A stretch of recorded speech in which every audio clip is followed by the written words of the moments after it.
Driven to Win presents The Metamorphosis by Franz Kafka. Before we begin, make sure to subscribe to our channel so you can enjoy more amazing stories like this. Now, let's begin the story. Chapter 1. One morning, when Gregor Samsa woke from troubled dreams, he found himself transformed in his bed into a horrible vermin. He lay on his armor-like back, and if he lifted his head a little he could see his brown belly, slightly domed and divided by arches into stiff sections. The bedding was hardly able to cover it and seemed ready to slide off any moment. His many legs, pitifully thin compared with the size of the rest of him, waved about helplessly as he looked. "What's happened to me?" he thought. It wasn't a dream. His room, a proper human room although a little too small, lay peacefully between its four familiar walls. A collection of textile samples lay spread out on the table. Samsa was a traveling salesman, and above it there hung a picture that he had recently cut out of an illustrated magazine and housed in a nice, gilded frame. It showed a lady fitted out with a fur hat and fur boa who sat upright, raising a heavy fur muff that covered the whole of her lower arm towards the viewer. Gregor then turned to look out the window at the dull weather. Drops of rain could be heard hitting the pane, which made him feel quite sad. "How about if I sleep a little bit longer and forget all this nonsense?" he thought, but that was something he was unable to do because he was used to sleeping on his right, and in his present state couldn't get into that position. However hard he threw himself onto his right, he always rolled back to where he was. He must have tried it 100 times, shut his eyes so that he wouldn't have to look at the floundering legs, and only stopped when he began to feel a mild, dull pain there that he had never felt before. "Oh, God," he thought, "what a strenuous career it is that I've chosen. Traveling day in and day out.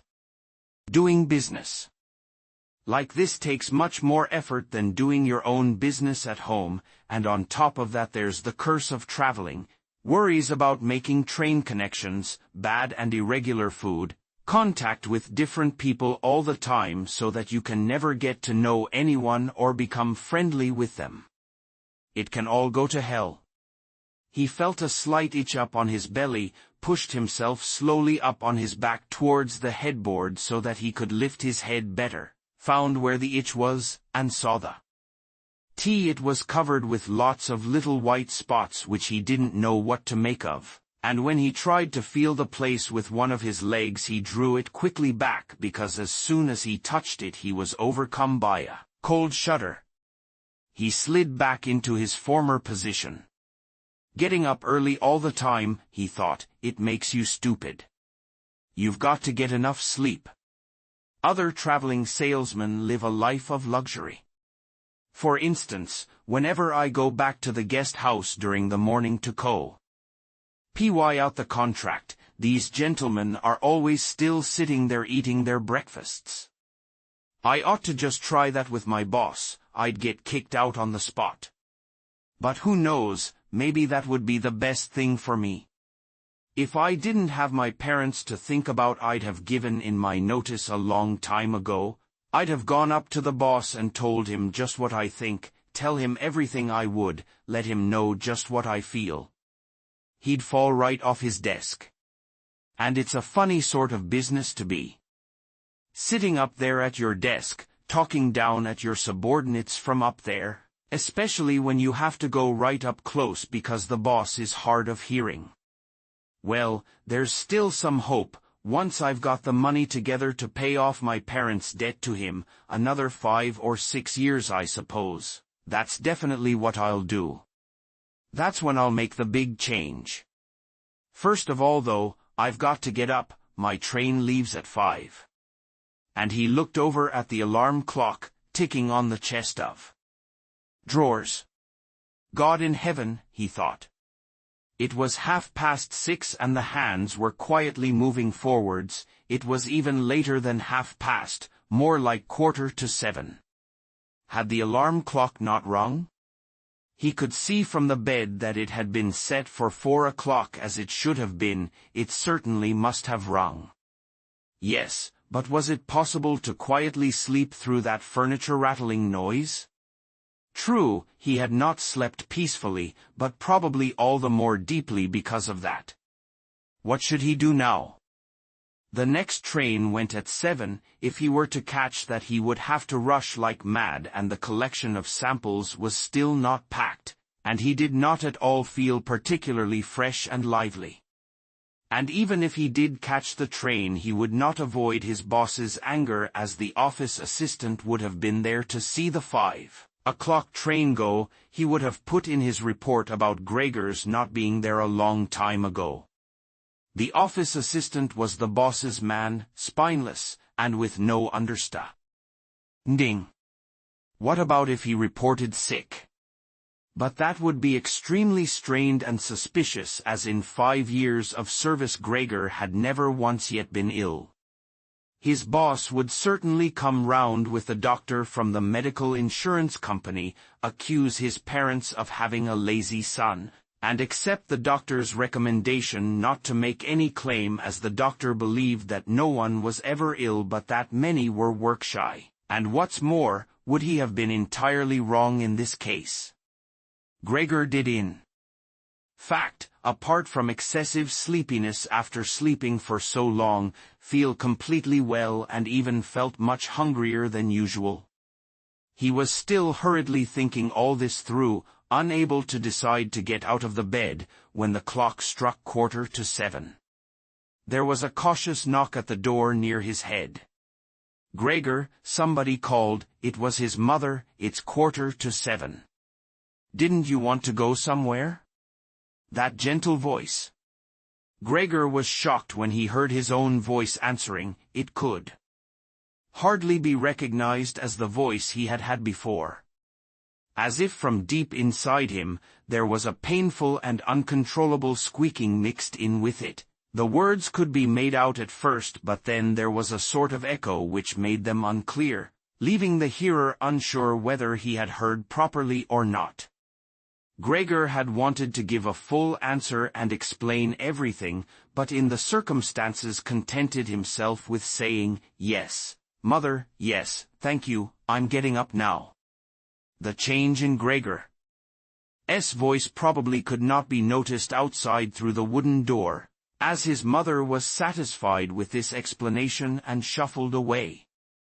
But this short conversation made the other members of the family aware that Gregor, against their expectations, was still at home, and soon his father came knocking at one of the side doors, gently, but with his fist. "Gregor, Gregor," he called, "what's wrong?" And after a short while he called again with a warning deepness in his voice, "Gregor. Gregor." At the other side door his sister came plaintively, "Gregor? Aren't you well? Do you need anything?" Gregor answered to both sides, "I'm ready, now," making an effort to remove all the strangeness from his voice by enunciating very carefully and putting long pauses between each individual word. His father went back to his breakfast, but his sister whispered, "Gregor, open the door, I beg of you." Gregor, however, had no thought of opening the door, and instead congratulated himself for his cautious habit, acquired from his traveling, of locking all doors at night even when he was at home. The first thing he wanted to do was to get up in peace without being disturbed, to get dressed, and most of all to have his breakfast.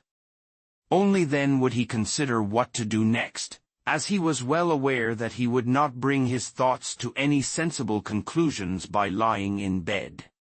He remembered that he had often felt a slight pain in bed, perhaps caused by lying awkwardly, but that had always turned out to be pure imagination, and he wondered how his imaginings would slowly resolve themselves today. He did not have the slightest doubt that the change in his voice was nothing more than the first sign of a serious cold, which was an occupational hazard for traveling salesmen. It was a simple matter to throw off the covers. He only had to blow himself up a little and they fell off by themselves. But it became difficult after that, especially as he was so exceptionally broad. He would have us add his arms and his hands to push himself up, but instead of them he only had all those little legs continuously moving in different directions, and which he was moreover unable to control. If he wanted to bend one of them, then that was the first one that would stretch itself out, and if he finally managed to do what he wanted with that leg, all the others seemed to be set free and would move about painfully. This is something that can't be done in bed, Gregor said to himself, so don't keep trying to do it. The first thing he wanted to do was get the lower part of his body out of the bed, but he had never seen this lower part, and could not imagine what it looked like. It turned out to be too hard to move, it went so slowly, and finally, almost in a frenzy, when he carelessly shoved himself forwards with all the force he could gather, he chose the wrong direction, hit hard against the lower bedpost, and learned from the burning pain he felt that the lower part of his body might at present, be the most sensitive. So then he tried to get the top part of his body out of the bed first, carefully turning his head to the side. This he managed quite easily, and despite its breadth and its weight, the bulk of his body eventually followed slowly in the direction of the head. But when he had at last got his head out of the bed and into the fresh air, it occurred to him that if he let himself fall it would be a miracle if his head were not injured, so he became afraid to carry on pushing himself forward the same way.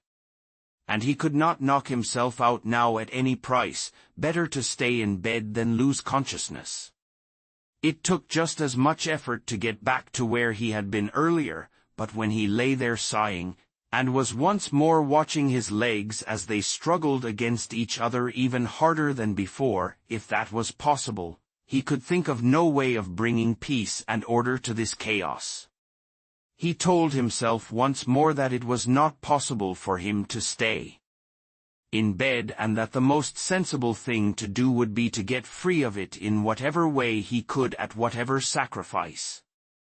At the same time, though, he did not forget to remind himself that calm consideration was much better than rushing to desperate conclusions.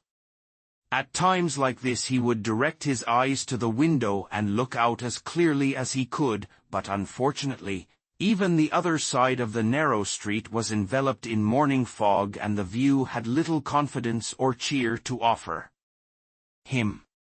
7 o'clock already, he said to himself when the clock struck again, 7 o'clock, and there's still a fog like this.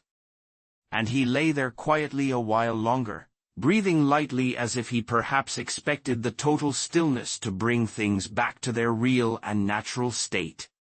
But then he said to himself, before it strikes 7:15, I'll definitely have to have got properly out of bed. And by then somebody will have come round from work to ask what's happened to me as well, as they open up at work before 7 o'clock. And so he set himself to the task of swinging the entire length of his body out of the bed all at the same time. If he succeeded in falling out of bed in this way and kept his head raised as he did so, he could probably avoid injuring it. His back seemed to be quite hard, and probably nothing would happen to it falling onto the carpet. His main concern was for the loud noise he was bound to make, and which even through all the doors would probably raise concern if not alarm. But it was something that had to be risked. When Gregor was already sticking halfway out of the bed, the new method was more of a game than an effort. All he had to do was rock back and forth. It occurred to him how simple everything would be if somebody came to help him. 2 strong people, he had his father and the maid in mind, would have been more than enough. They would only have to push their arms under the dome of his back, peel him away from the bed, bend down the load and then be patient and careful as he swung over onto the floor, where, hopefully, the little legs would find a use. Should he really call for help though, even apart from the fact that all the doors were locked? Despite all the difficulty he was in, he could not suppress a smile at this thought. After a while he had already moved so far across that it would have been hard for him to keep his balance if he rocked too hard. The time was now 7:10 and he would have to make a final decision very soon. Then there was a ring at the door of the flat. "That'll be someone from work," he said to himself, and froze very still, although his little legs only became all the more lively as they danced around. For a moment everything remained quiet. "They're not opening the door," Gregor said to himself, caught in some nonsensical hope. But then of course, the maid's firm steps went to the door as ever and opened it. Gregor only needed to hear the visitor's first words of greeting. And he knew who it was, the chief clerk himself. Why did Gregor have to be the only one condemned to work for a company where they immediately became highly suspicious at the slightest shortcoming? Were all employees, every one of them, louts? Was there not one of them who was faithful and devoted, who would go so mad with pangs of conscience that he couldn't get out of bed if he didn't spend at least a couple of hours in the morning on company business? Was it really not enough to let one of he trainees make inquiries, assuming inquiries were even necessary? Did the chief clerk have to come himself, and did they have to show the whole innocent family that this was so suspicious that only the chief clerk could be trusted to have the wisdom to investigate it? And more because these thoughts had made him upset than through any proper decision, he swung himself with all his force out of the bed. There was a loud thump, but it wasn't really a loud noise. His fall was softened a little by the carpet, and Gregor's back was also more elastic than he had thought, which made the sound muffled and not too noticeable. He had not held his head carefully enough, though, and hit it as he fell, annoyed and in pain. He turned it and rubbed it against the carpet. "Something's fallen down in there," said the chief clerk in the room on the left. Gregor tried to imagine whether something of the sort that had happened to him today could ever happen to the chief clerk too. You had to concede the it was possible. But as if in gruff reply to this question, the chief clerk's firm footsteps in his highly polished boots could now be heard in the adjoining room. From the room on his right, Gregor's sister whispered to him to let him know, "Gregor, the chief clerk is here." "Yes, I know," said Gregor to himself, but without daring to raise his voice loud enough for his sister to hear him. "Gregor," said his father now from the room to his left, "the chief clerk has come round and wants to know why you didn't leave on the early train. We don't know what to say to him. And anyway, he wants to speak to you personally. So please open up this door.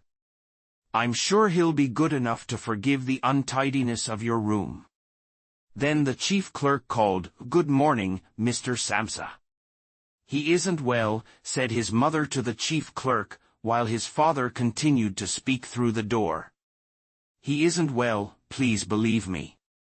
Why else would Gregor have missed a train? The lad only ever thinks about he business. It nearly makes me cross the way. He never goes out in the evenings. He's been in town for a week now but stayed home every evening. He sits with us in the kitchen and just reads the paper or studies train timetables. His idea of relaxation is working with his fretsaw. He's made a little frame, for instance. It only took him 2 or 3 evenings. You'll be amazed how nice it is. It's hanging up in his room. You'll see it as soon as Gregor opens the door. Anyway, I'm glad you're here. We wouldn't have been able to get Gregor to open the door by ourselves. He's so stubborn, and I'm sure he isn't well. He said this morning that he is, but he isn't. "I'll be there in a moment," said Gregor slowly and thoughtfully, but without moving so that he would not miss any word of the conversation. "Well, I can't think of any other way of explaining it, Mrs. Samsa," said the chief clerk. "I hope it's nothing serious. But on the other hand, I must say that if we people in commerce ever become slightly unwell, then, fortunately or unfortunately as you like, we simply have to overcome it because of business considerations." "Can the chief clerk come in to see you now then?" asked his father impatiently, knocking at the door again. "No," said Gregor. In the room on his right there followed a painful silence. In the room on his left his sister began to cry. So why did his sister not go and join the others? She had probably only just got up and had not even begun to get dressed. And why was she crying? Was it because he had not got up, and had not let the chief clerk in? Because he was in danger of losing his job, and if that happened his boss would once more pursue their parents with the same demands as before? There was no need to worry about things like that yet. Gregor was still there and had not the slightest intention of abandoning his family. For the time being he just lay there on the carpet, and no one who knew the condition he was in would seriously have expected him to let the chief clerk in. It was only a minor discourtesy, and a suitable excuse could easily be found for it later on. It was not something for which Gregor could be sacked on the spot. And it seemed to Gregor much more sensible to leave him now in peace instead of disturbing him with talking at him and crying. But the others didn't know what was happening. They were worried. That would excuse their behavior. The chief clerk now raised his voice. "Mr. Samsa," he called to him, "what is wrong? You barricade yourself in your room. Give us no more than yes or no for an answer. You are causing serious and unnecessary concern to your parents, and you fail, and I mention this just by the way, you fail to carry out your business duties in a way that is quite unheard of. I'm speaking here on behalf of your parents and of your employer, and really must request a clear and immediate explanation. I am astonished, quite astonished. I thought I knew you as a calm and sensible person, and now why? Oh, you suddenly seem to be showing off with peculiar whims. This morning, your employer did suggest a possible reason for your failure to appear. It's true, it had to do with the money that was recently entrusted to you, but I came near to giving him my word of honor that that could not be the right explanation. But now that I see your incomprehensible stubbornness, I no longer feel any wish whatsoever to intercede on your behalf. And nor is your position all that secure. I had originally intended to say all this to you in private, but since you cause me to waste my time here for no good reason, I don't see why your parents should not also learn of it. Your turnover has been very unsatisfactory of late. I grant you that it's not the time of year to do especially good business. We recognize that, but there simply is no time of year to do no business at all, Mr. Samsa. We cannot allow there to be. But sir, called Gregor, beside himself and forgetting all else in the excitement, I'll open you immediately, just a moment. I'm slightly unwell, an attack of dizziness. I haven't been able to get up. I'm still in bed now. I'm quite fresh again now, though. I'm just getting out of bed. Just a moment. Be patient. It's not quite as easy as I'd thought. I'm quite all right now, though. It's shocking what can suddenly happen to a person. I was quite all right last night. My parents know about it, perhaps better than me. I had a small symptom of it last night already. They must have noticed it. I don't know why I didn't let you know at work. But you always think you can get over an illness without staying at home. Please, don't make my parents suffer. There's no basis for any of the accusations you're making. Nobody's ever said a word to me about any of these things. Maybe you haven't read the latest contracts I sent in. I'll set off with the 8 o'clock train as well. These few hours of rest have given me strength. You don't need to wait, sir. I'll be in the office soon after you, ND. Please be so good as to tell that to the boss and recommend me to him. And while Gregor gushed out these words, hardly knowing what he was saying, he made his way over to the chest of drawers. This was easily done, probably because of the practice he had already had in bed, where he now tried to get himself upright. He really did want to open the door, really did want to let them see him and to speak with the chief clerk. The others were being so insistent, and he was curious to learn what EY would say when they caught sight of him. If they were shocked, then it would no longer be Gregor's responsibility and he could rest. If, however, they took everything calmly, he would still have no reason to be upset, and if he hurried, he really could be at the station for 8 o'clock. The first few times he tried to climb up on the smooth chest of drawers, he just slid down again, but he finally gave himself one last swing and stood there upright. The lower part of his body was in serious pain, but he no longer gave any attention to it. Now he let himself fall against the back of a nearby chair and held tightly to the edges of it with his little legs. By now he had also calmed down, and kept quiet so that he could listen to what the chief clerk was saying. "Did you understand a word of all that?" the chief clerk asked his parents. "Surely he's not trying to make fools of us." "Oh, God," called his mother, who was already in tears. "He could be seriously ill and we're making him suffer." Greta, she then cried. "Mother," his sister called from the other side. They communicated across Gregor's room. "You'll have to go for the doctor straight away. Gregor is ill. Quick, get the doctor." "Did you hear the way Gregor spoke just now?" "That was the voice of an animal," said the chief clerk, with a calmness that was in contrast with his mother's screams. "Anna, his father called into the kitchen through the entrance hall, clapping his hands. "Get a locksmith here, now." And the two girls, their skirts swishing, immediately ran out through the hall, wrenching open the front door of the flat as they went. How had his sister managed to get dressed so quickly? There was no sound of the door banging shut again. They must have left it open. People often do in homes where something awful has happened. Gregor, in contrast, had become much calmer. So they couldn't understand his words anymore, although they seemed clear enough to him, clearer than before. Perhaps his ears had become used to the sound. They had realized, though, that there was something wrong with him, and were ready to help. The first response to his situation had been confident and wise, and that made him feel better.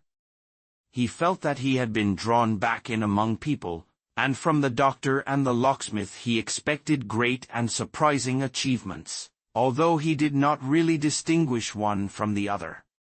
Whatever was said next would be crucial, so, in order to make his voice as clear as possible, he coughed a little, but taking care to do this not too loudly, as even this might well sound different from the way that a human coughs, and he was no longer sure he could judge this for himself. Meanwhile, it had become very quiet in the next room. Perhaps his parents were sat at the table whispering with the chief clerk, or perhaps they were all pressed against the door and listening. Gregor slowly pushed his way over to the door with the chair. Once there, he let go of it and threw himself onto the door, holding himself upright against it using the adhesive on the tips of his legs. He rested there a little while to recover from the effort involved and then set himself to the task of turning the key in the lock with his mouth. He seemed, unfortunately, to have no proper teeth. how was he, then, to grasp the key? But the lack of teeth was, of course, made up for with a very strong jaw. Using the jaw, he really was able to start the key turning, ignoring the fact that he must have been causing some kind of damage, as a brown fluid came from his mouth, flowed over the key and dripped onto the floor. "Listen," said the chief clerk in the next room, "he's turning the key." Gregor was greatly encouraged by this, but they all should have been calling to him, his father and his mother too. "Well done, Gregor," they should have cried, "keep at it, keep hold of the lock." And with the idea that they were all excitedly following his efforts, he bit on the key with all his strength, paying no attention to the pain he was causing himself. As the key turned round, he turned around the lock with it, only holding himself upright with his mouth, and hung on to the key or pushed it down again with the whole weight of his body as needed. The clear sound of the lock as it snapped back was Gregor's sign that he could break his concentration, and as he regained his breath he said to himself, "So, I didn't need the locksmith after all." Then he lay his head on the handle of the door to open it completely. Because he had to open the door in this way, it was already wide open before he could be seen. He had first to slowly turn himself around one of the double doors, and he had to do it very carefully if he did not want to fall flat on his back before entering the room. He was still occupied with this difficult movement, unable to pay attention to anything else, when he heard the chief clerk exclaim a loud "oh," which sounded like the soughing of the wind. Now he also saw him. He was the nearest to the door, his hand pressed against his open mouth and slowly retreating as if driven by a steady and invisible force. Gregor's mother, her hair still disheveled from bed despite the chief clerk's being there, looked at his father. Then she unfolded her arms, took 2 steps forward towards Gregor and sank down onto the floor into her skirts that spread themselves out around her as her head disappeared down onto her breast. His father looked hostile and clenched his fists as if wanting to knock Gregor back into his room. Then he looked uncertainly round the living room, covered his eyes with his hands and wept so that his powerful chest shook. So Gregor did not go into the room, but leant against the inside of the other door, which was still held bolted in place. In this way only half of his body could be seen, along with his head above it, which he leant over to one side as he peered out at the others. Meanwhile the day had become much lighter. Part of the endless, grey-black building on the other side of the street, which was a hospital, could be seen quite clearly with the austere and regular line of windows piercing its facade. The rain was still falling, now throwing down large, individual droplets which hit the ground one at a time.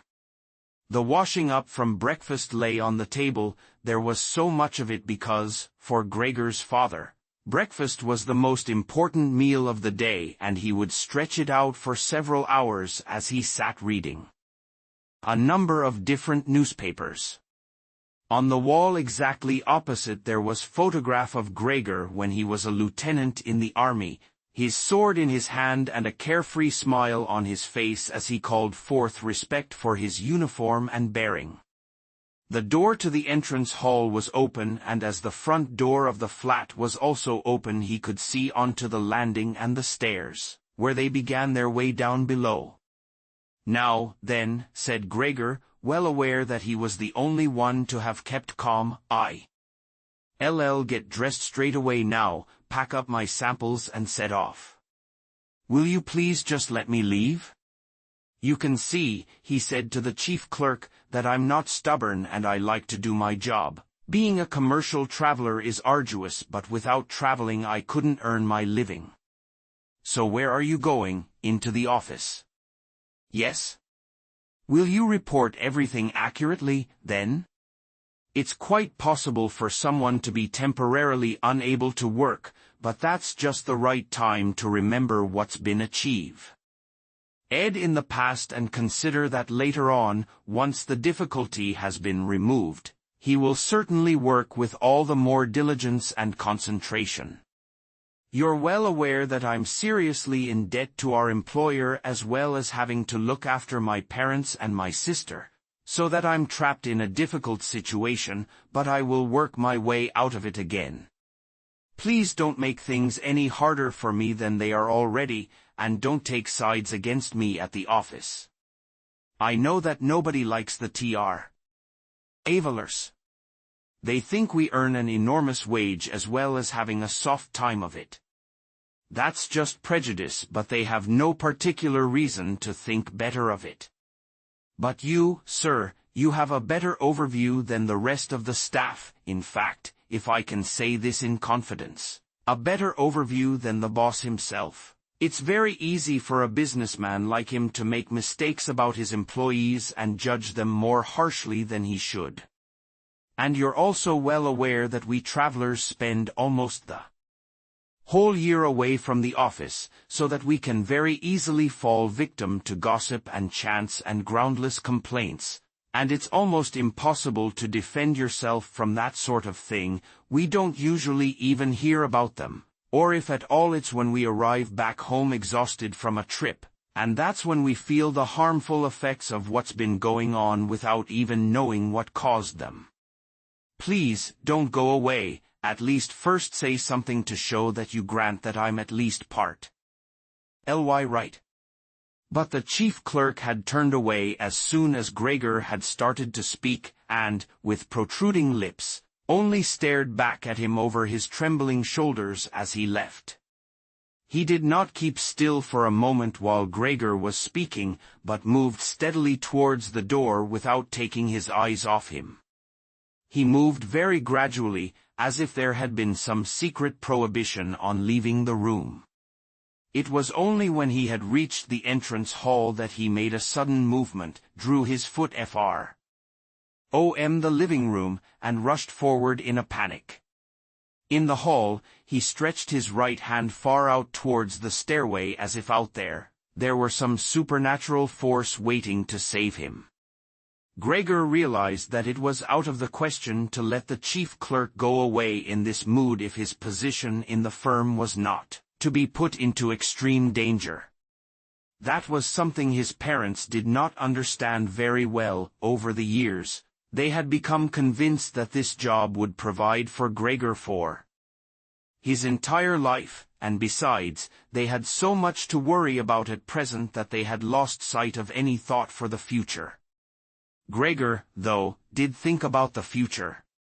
The chief clerk had to be held back, calmed down, convinced and finally won over. The future of Gregor and his family depended on it. If only his sister were here. She was clever. She was already in tears while Gregor was still lying peacefully on his back. And the chief clerk was a lover of women. Surely she could persuade she would close the front door in the entrance hall and talk him out of his shocked state. But his sister was not there. Gregor would have to do the job himself. And without considering that he still was not familiar with how well he could move about in his present state, or that his speech still might not, or probably would not, be understood, he let go of the door, pushed himself through the opening, tried to reach the chief clerk on the landing who, ridiculously, was holding on to the banister with both hands, but Gregor fell immediately over and, with a little scream as he sought something to hold onto, landed on his numerous little legs.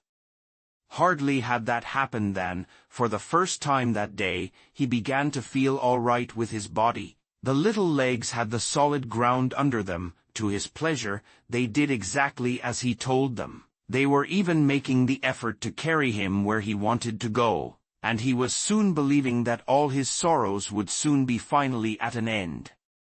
He held back the urge to move but swayed from side to side as he crouched there on the floor.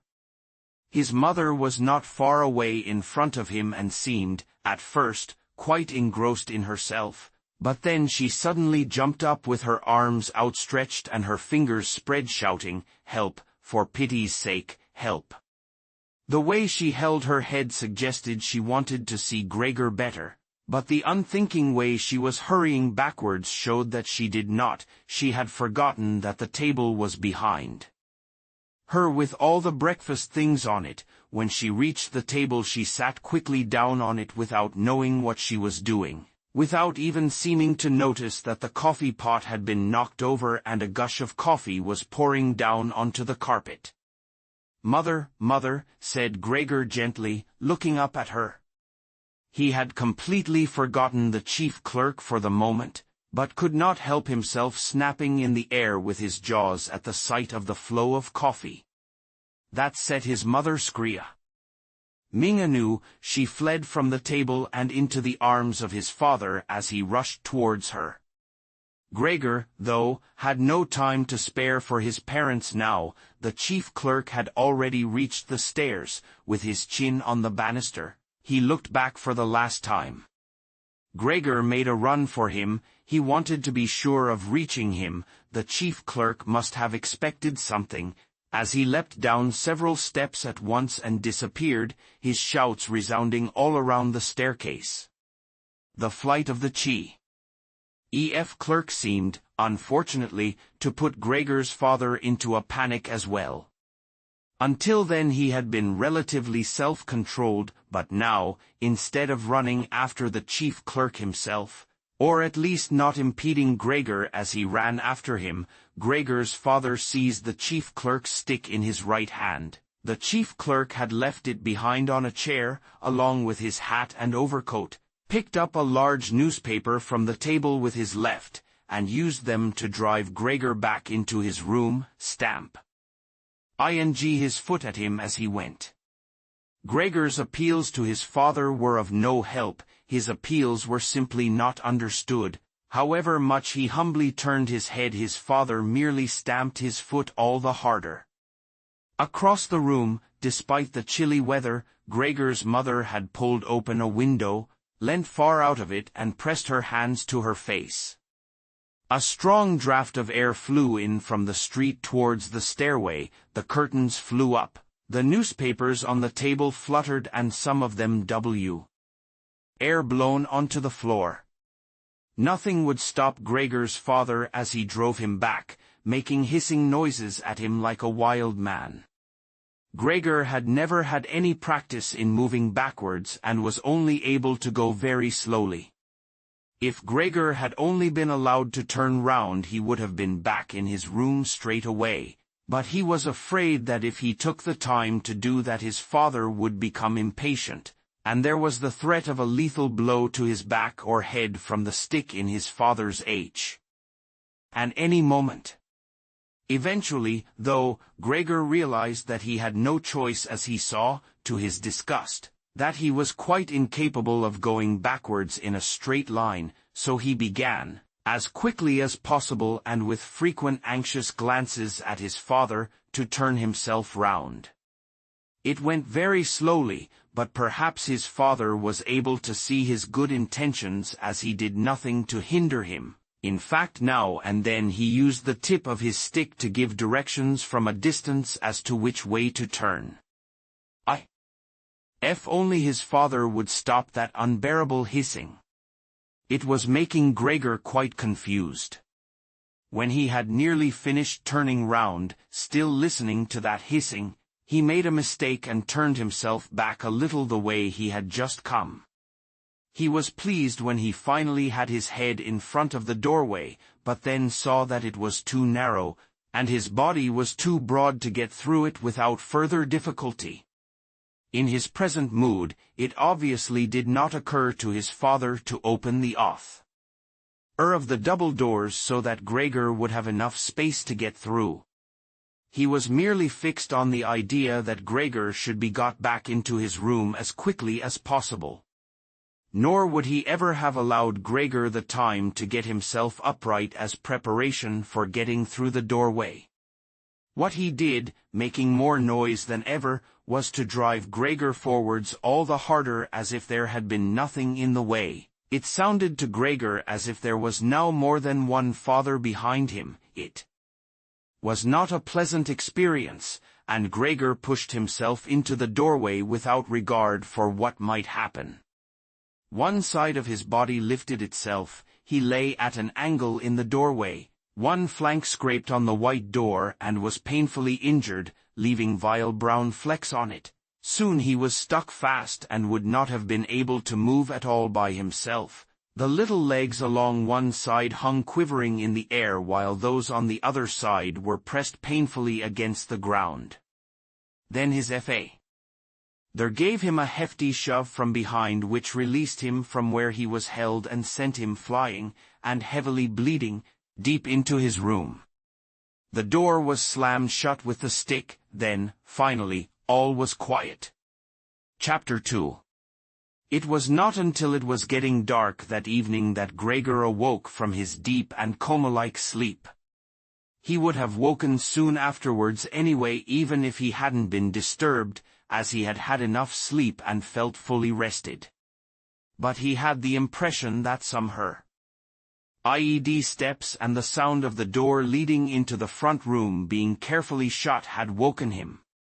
The light from the electric street lamps shone palely here and there onto the ceiling and tops of the furniture, but down below, where Gregor was, it was dark. He pushed himself over to the door, feeling his way clumsily with his antennae, of which he was now beginning to learn the value, in order to see what had been happening there. The whole of his left side seemed like one painfully stretched car, and he limped badly on his 2 rows of legs. One of the legs had been badly injured in the events of that morning. It was nearly a miracle that only one of them had been, and dragged along lifelessly. It was only when he had reached the door that he realized what it actually was that had drawn him over to it. It was the smell of something to eat. By the door there was a dish filled with sweetened milk with little pieces of white bread floating in it. He was so pleased he almost laughed, as He was even hungrier than he had been that morning, and immediately dipped his head into the milk, nearly covering his eyes with it. But he soon drew his head back again in disappointment. Not only did the pain in his tender left side make it difficult to eat the food, he was only able to eat if his whole body worked together as a snuffling whole, but the milk did not taste at all nice. Milk like this was normally his favorite drink, and his sister had certainly left it there for him because of but he turned, almost against his own will, away from the dish and crawled back into the center of the room. Through the crack in the door, Gregor could see that the gas had been lit in the living room. His father at this time would normally be sat with his evening paper, reading it out in a loud voice to Gregor's mother, and sometimes to his sister, but there was now not a sound to be heard. Gregor's sister would often write and tell him about this reading, but maybe his father had lost habit in recent times. It was so quiet all around too, even though there must have been somebody in the flat.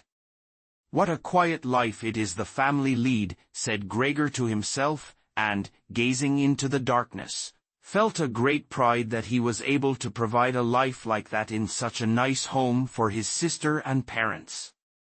But what now, if all this peace and wealth and comfort should come to a horrible and frightening end? That was something that Gregor did not want to think about too much, so he started to move about, crawling up and down the room.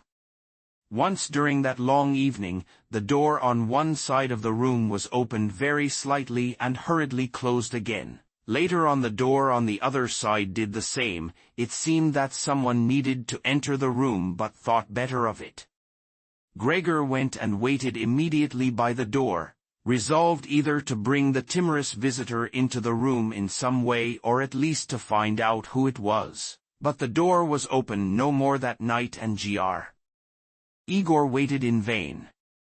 The previous morning while the doors were locked everyone had wanted to get in there to him, but now that he had opened up one of the doors and the other had clearly been unlocked some time during the day, no one came. and the keys were in the other sides. It was not until late at night that the gaslight in the living room was put out, and now it was easy to see that his parents and sister had stayed awake all that time, as they all could be distinctly heard as they went away together on tiptoe. It was clear that no one would come into Gregor's room any more until morning. That gave him plenty of time to think undisturbed about how he would have to rearrange his life. For some reason, the tall, empty room where he was forced to remain made him feel uneasy as he lay there flat on the floor, even though he had been living in it for 5 years. Hardly aware of what he was doing other than a slight feeling of shame, he hurried under the couch. It pressed down on his back a little, and he was no longer able to lift his head, but he nonetheless felt immediately at ease, and his only regret was that his body was too broad to get it all underneath. He spent the whole night there. Some of the time he passed in a light sleep, although he frequently woke from it in alarm because of his hunger, and some of the time was spent in worries and vague hopes which, however, always led to the same conclusion. For the time being he must remain calm, he must show Patty NCE and the greatest consideration so that his family could bear the unpleasantness that he, in his present condition, was forced to impose on them. Gregor soon had the opportunity to test the strength of his decisions, as early the next morning, almost before the night had ended, his sister, nearly fully dressed, opened the door from the front room and looked anxiously in. She did not see him straight away, but when she did notice him under the couch, he had to be somewhere. For God's sake, he couldn't have flown away. She was so shocked that she lost control of herself and slammed the door shut again from outside. But she seemed to regret her behavior, as she opened the door again straight away and came in on tiptoe as if entering the room of someone seriously ill or even of a stranger. Gregor had pushed his head forward, right to the edge of the couch, and watched her. Would she notice that he had left the milk as it was, realize that it was not from any lack of hunger, and bring in some other food that was more suitable? If she didn't do it herself, he would rather go hungry than draw her attention to it, although he did feel a terrible urge to rush forward from under the couch, throw himself at his sister's feet and beg her for something good to eat. However, his sister noticed the full dish immediately and looked at it and the few drops of milk splashed around it with some surprise. She immediately picked it up, using a rag, not her bare hands, and carried it out. Gregor was extremely curious as to what she would bring in its place, imagining the wildest possibilities, but he never could have guessed what his sister, in her goodness, actually did bring. In order to test his taste, she brought him a whole selection of things, all spread out on an old newspaper. There were old, half-rotten vegetables, bones from the evening meal, covered in white sauce that had gone hard, a few raisins and almonds, some cheese that Gregor had declared inedible 2 days before, a dry roll and some bread spread with butter and salt, as well as all that. She had poured some water into the dish, which had probably been permanently set aside for Gregor's use, and placed it beside them. Then, out of consideration for Gregor's feelings, as she knew that he would not eat in front of her, she hurried out again and even turned the key in the lock so that Gregor would know he could make things as comfortable for himself as he liked. Gregor's little legs whirred. At last he could eat. What's more, his injuries must already have completely healed, as he found no difficulty in moving. This amazed him, as more than a month earlier he had cut his finger slightly with a knife. He thought of how his finger had still hurt the day before yesterday. Am I less sensitive than I used to be, then, he thought, and was already sucking greedily at the cheese which had immediately, almost compellingly, attracted him much more than the other foods on the newspaper. Quickly one after another, There, his eyes watering with pleasure, he consumed the cheese, the vegetables and the sauce. The fresh foods, on the other hand, he didn't like at all, and even dragged the things he did want to eat a little way away from them because he couldn't stand the smell. Long after he had finished eating and lay lethargic in the same place, his sister slowly turned the key in the lock as a sign to him that he should withdraw. He was immediately startled, although he had been half asleep, and he hurried back under the couch. But he needed great self-control to stay there even for the short time that his sister was in the room, as eating so much food had rounded out his body a little and he could hardly breathe in that narrow space. Half suffocating, he watched with bulging eyes as his sister unself-consciously took a broom and swept up the leftovers, mixing them in with the food he had not even touched at all as if it could not be used any more. She quickly dropped it all into a bin, closed it with its wooden lid, and carried everything out. She had hardly turned her back before Gregor came out again from under the couch and stretched himself. This was how Gregor received his food each day now, once in the morning while his parents and the maid were still asleep, and the second time after everyone had eaten their meal at midday, as his parents would sleep for a little while then as well, and Gregor's sister would send the maid away on some errand. Gregor's father and mother certainly did not want him to starve either, but perhaps it would have been more than they could stand to have any more experience of his feeding than being told about it. And perhaps his sister wanted to spare them what distress she could, as they were indeed suffering enough. It was impossible for Gregor to find out what they had told the doctor and the locksmith that first morning to get them out of the flat, as nobody could understand him. Nobody, not even his sister, thought that he could understand them, so he had to be content to hear his sister's sighs and appeals to the saints as she moved about his room.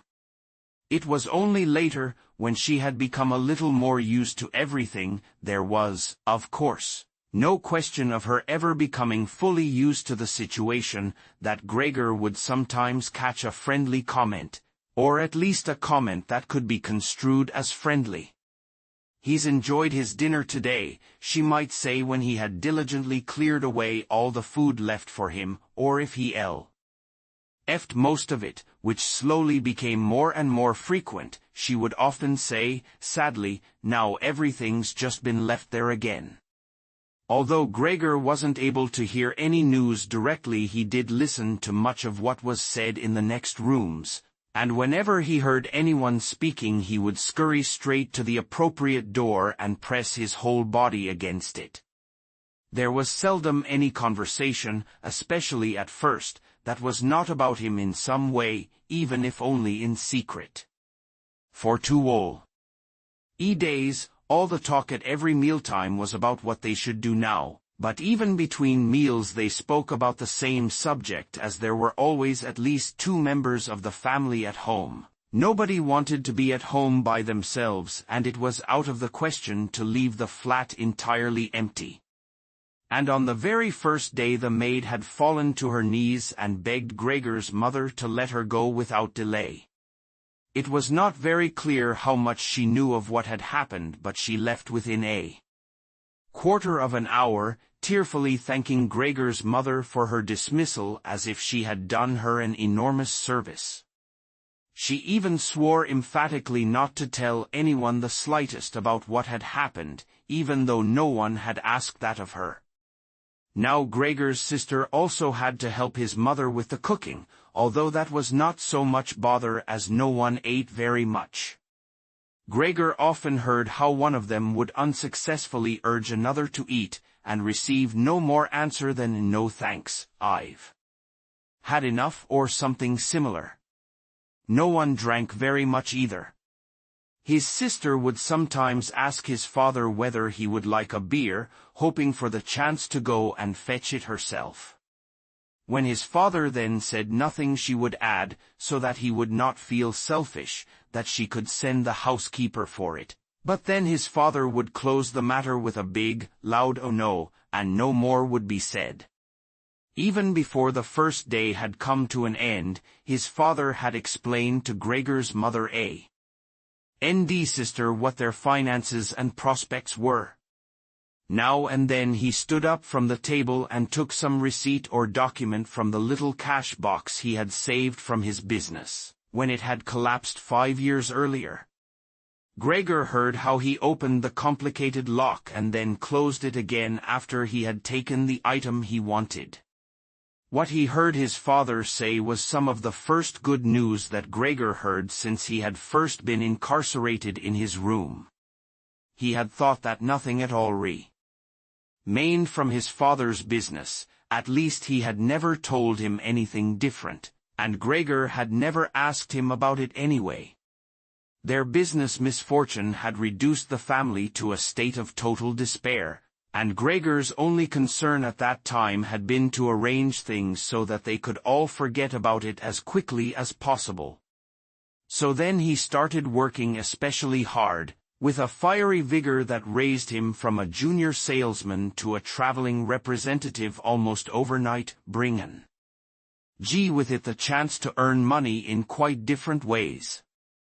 Gregor converted his success at work straight into cash that he could lay on the table at home for the benefit of his astonished and delighted family. They had been good times and they had never come again, at least not with the same splendor, even though Gregor had later earned so much that he was in a position to bear the costs of the whole family, and did bear them. They had even got used to it, both Gregor and the family. They took the money with gratitude and he was glad to provide it, although there was no longer much warm affection given in return. Gregor only remained close to his sister now. Unlike him, she was very fond of music and a gifted and expressive violinist. It was his secret plan to send her to the conservatory next year, even though it would cause great expense that would have to be made up for in some other way. During Gregor's short periods in town, conversation with his sister would often turn to the conservatory, but it was only ever mentioned as a lovely dream that could never be realized. Their parents did not like to hear this innocent talk, but Gregor thought about it quite hard and decided he would let them know what he planned with a grand announcement of it on Christmas Day. That was the sort of totally pointless thing that went through his mind in his present state, pressed upright against the door and listening. There were times when he simply became too tired to continue listening. When his head would fall wearily against the door and he would pull it up again with a start, as even the slightest noise he caused would be heard next door and they would all go silent. "What's that he's doing now?" his father would say after a while, clearly having gone over to the door, and only then would the interrupted conversation slowly be taken up again. When explaining things, his father repeated himself several times, partly because it was a long time since he had been occupied with these matters himself, and partly because Gregor's mother did not understand everything the first time. From these repeated explanations Gregor learned, to his pleasure, that despite all their misfortunes there was still some money available from the old days. It was not a lot, but it had not been touched in the meantime and some interest had accumulated. Besides that, they had not been using up all the money that Gregor had been bringing home every month, keeping only a little for himself, so at that, too, had been accumulating. Behind the door, Gregor nodded with enthusiasm in his pleasure at this unexpected thrift and caution. He could actually have used this surplus money to reduce his father's debt to his boss, and the day when he could have freed himself from that job would have come much closer, but now it was certainly better the way his father had done things. This money, however, was certainly not enough to enable the family to live off the interest. It was enough to maintain them for, perhaps, 1 or 2 years, no more. That's to say, it was money that should not really be touched but set aside for emergencies. Money to live on had to be earned. His father was healthy but old, and lacking in self-confidence. During the 5 years that he had not been working, the first holiday in a life that had been full of strain and no success, he had put on a lot of weight and become very slow and clumsy. Would Gregor's elderly mother now have to go and earn money? She suffered from asthma, and it was a strain for her just to move about the home. Every other day would be spent struggling for breath on the sofa by the open window. Would his sister have to go and earn money? She was still a child of 17, her life up till then had been very enviable, consisting of wearing nice clothes, sleeping late, helping out in the business, joining in with a few modest pleasures, and most of all playing the violin.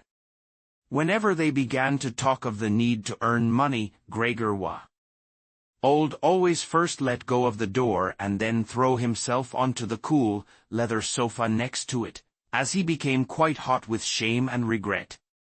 He would often lie there the whole night through, not sleeping a wink but scratching at the leather for hours on end.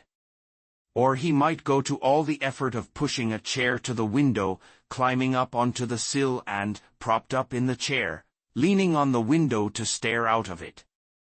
He had used to feel a great sense of freedom from doing this, but doing it now was obviously something more remembered than experienced, as what he actually saw in this way was becoming less distinct every day, even things that were quite near. He had used to curse the ever-present view of the hospital across the street, but now he could not see it at all.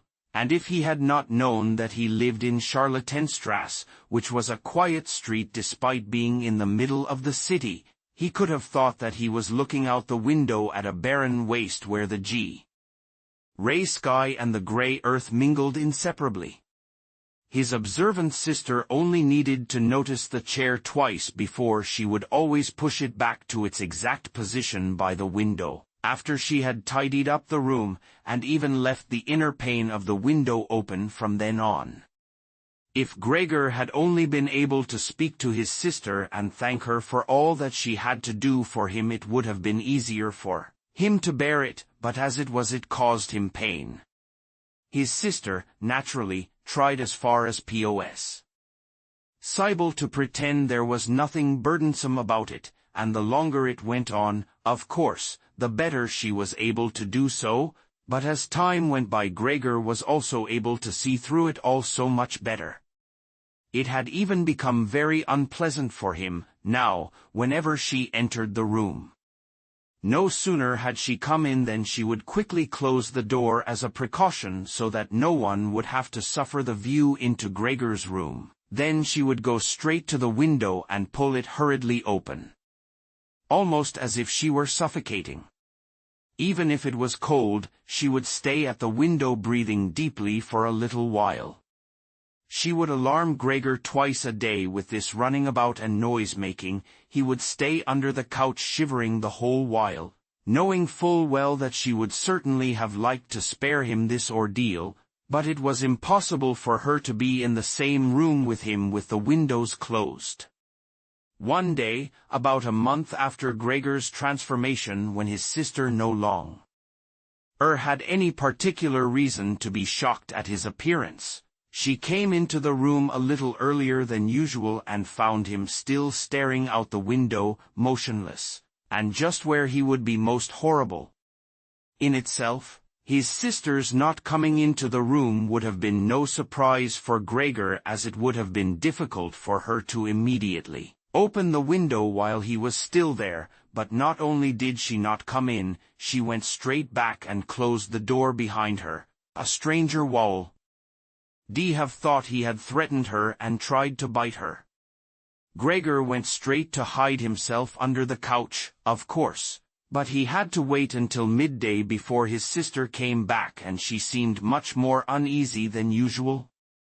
It made him realize that she still found his appearance unbearable and would continue to do so. She probably even had to overcome the urge to flee when she saw the little bit of him that protruded from under the couch. One day, in order to spare her even this sight, he spent 4 hours carrying the bedsheet over to the couch on his back and arranged it so that he was completely covered and his sister would not be able to see him even if she bent down. If she did not think this sheet was necessary, then all she had to do was take it off again, as it was clear enough that it was no pleasure for Gregor to cut himself off so completely. She left the sheet where it was. Gregor even thought he glimpsed a look of gratitude one time when he carefully looked out from the sheet to see how his sister liked the new arrangement. For the first 14 days, Gregor's parents could not bring themselves to come into the room to see him. He would often hear them say how they appreciated all the new work his sister was doing, even though, before, they had seen her as a girl who was somewhat useless and frequently been annoyed with her. But now the two of them, father and mother, would often both wait outside the door of Gregor's room while his sister tidied up in there, and as soon as she went out again she would have to tell them exactly how everything looked, what Gregor had eaten, how he had behaved this time, and whether, perhaps, any slight improvement could be seen. His mother also wanted to go in and visit Gregor relatively soon, but his father and sister at first persuaded her against it. Gregor listened very closely to all this, and approved fully. Later, though, she had to be held back by force, which made her call out, "Let me go and see Gregor. He is my unfortunate son.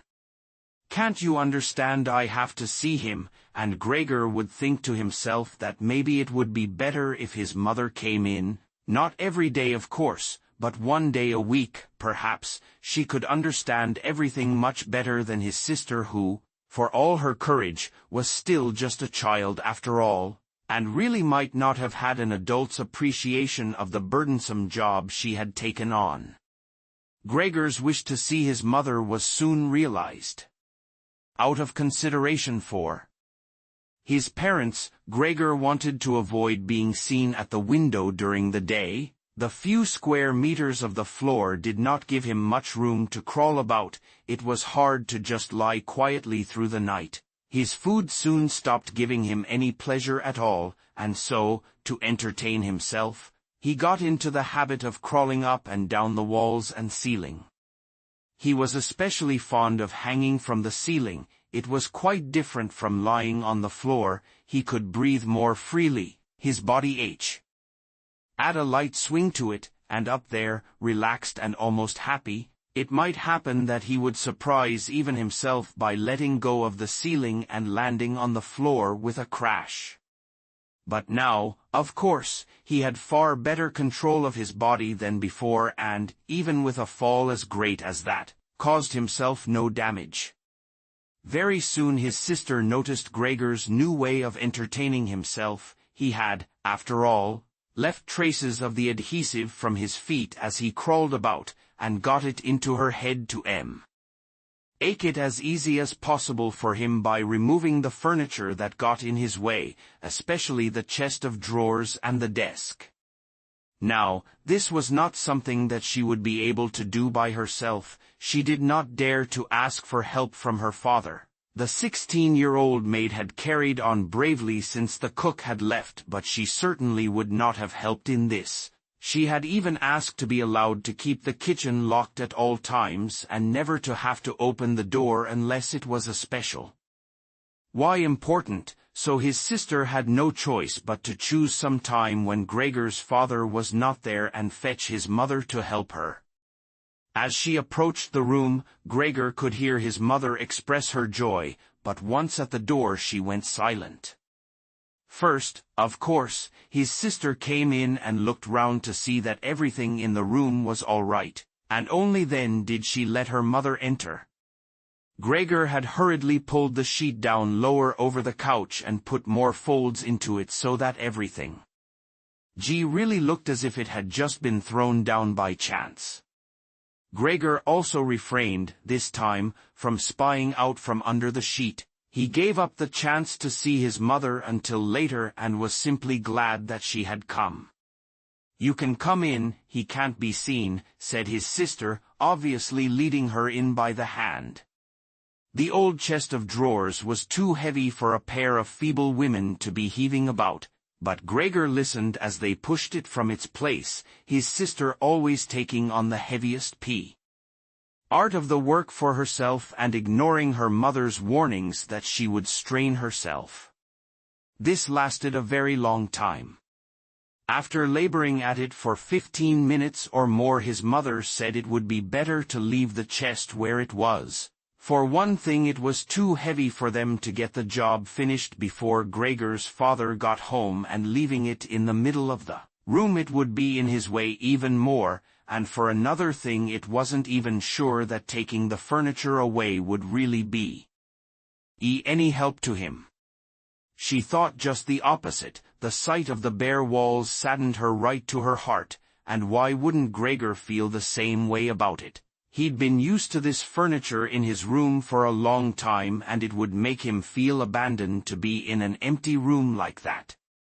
Then, quietly, almost whispering as if wanting Gregor, whose whereabouts she did not know, to hear not even the tone of her voice, as she was convinced that he did not understand her words, she added, "Oh, and by taking the furniture away, won't it seem like we're showing that we've given up all hope of improvement and we're abandoning him to cope for himself? I think it'd be best to leave the room exactly the way it was before, so that when Gregor comes back to us again he'll find everything unchanged and he'll be able to forget the time in between all the easier."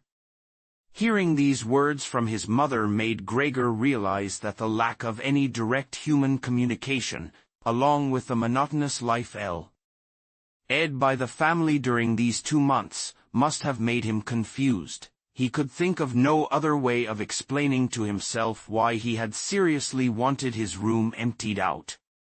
Had he really wanted to transform his room into a cave, a warm room fitted out with the nice furniture he had inherited? That would have let him crawl around unimpeded in any direction, but it would also have let him quickly forget his past when he had still been human.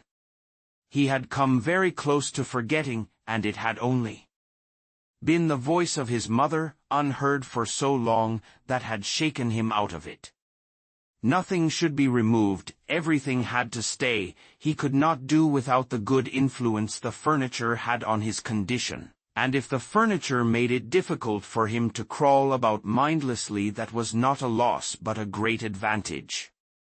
His sister, unfortunately, did not agree. She had become used to the idea, not without reason, that she was Gregor's spokesman to his parents about the things that concerned him. This meant that his mother's advice now was sufficient reason for her to insist on removing not only the chest of drawers and the desk, as she had thought at first, but all the furniture apart from the all-important couch. It was more than childish perversity, of course, or the unexpected confidence she had recently acquired, that made her insist. She had indeed noticed that Gregor needed a lot of room to crawl about in, whereas the furniture, as far as anyone could see, was of no use to him at all.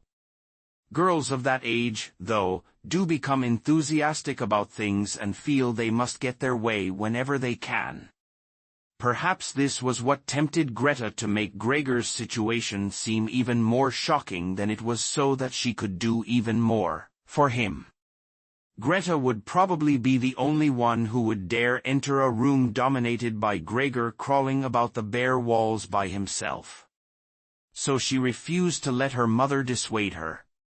Gregor's mother already looked uneasy in his room. She stopped speaking and helped Gregor's sister to get the chest of drawers out with what strength she had. The chest of drawers was something that Gregor could do without if he had to, but the writing desk had to stay. Hardly had the two women pushed the chest of drawers, groaning, out of the room than Gregor poked his head out from under the couch to see what he could do about it. He meant to be as careful and considerate as he could, but, unfortunately, it was his mother who came back first. Greta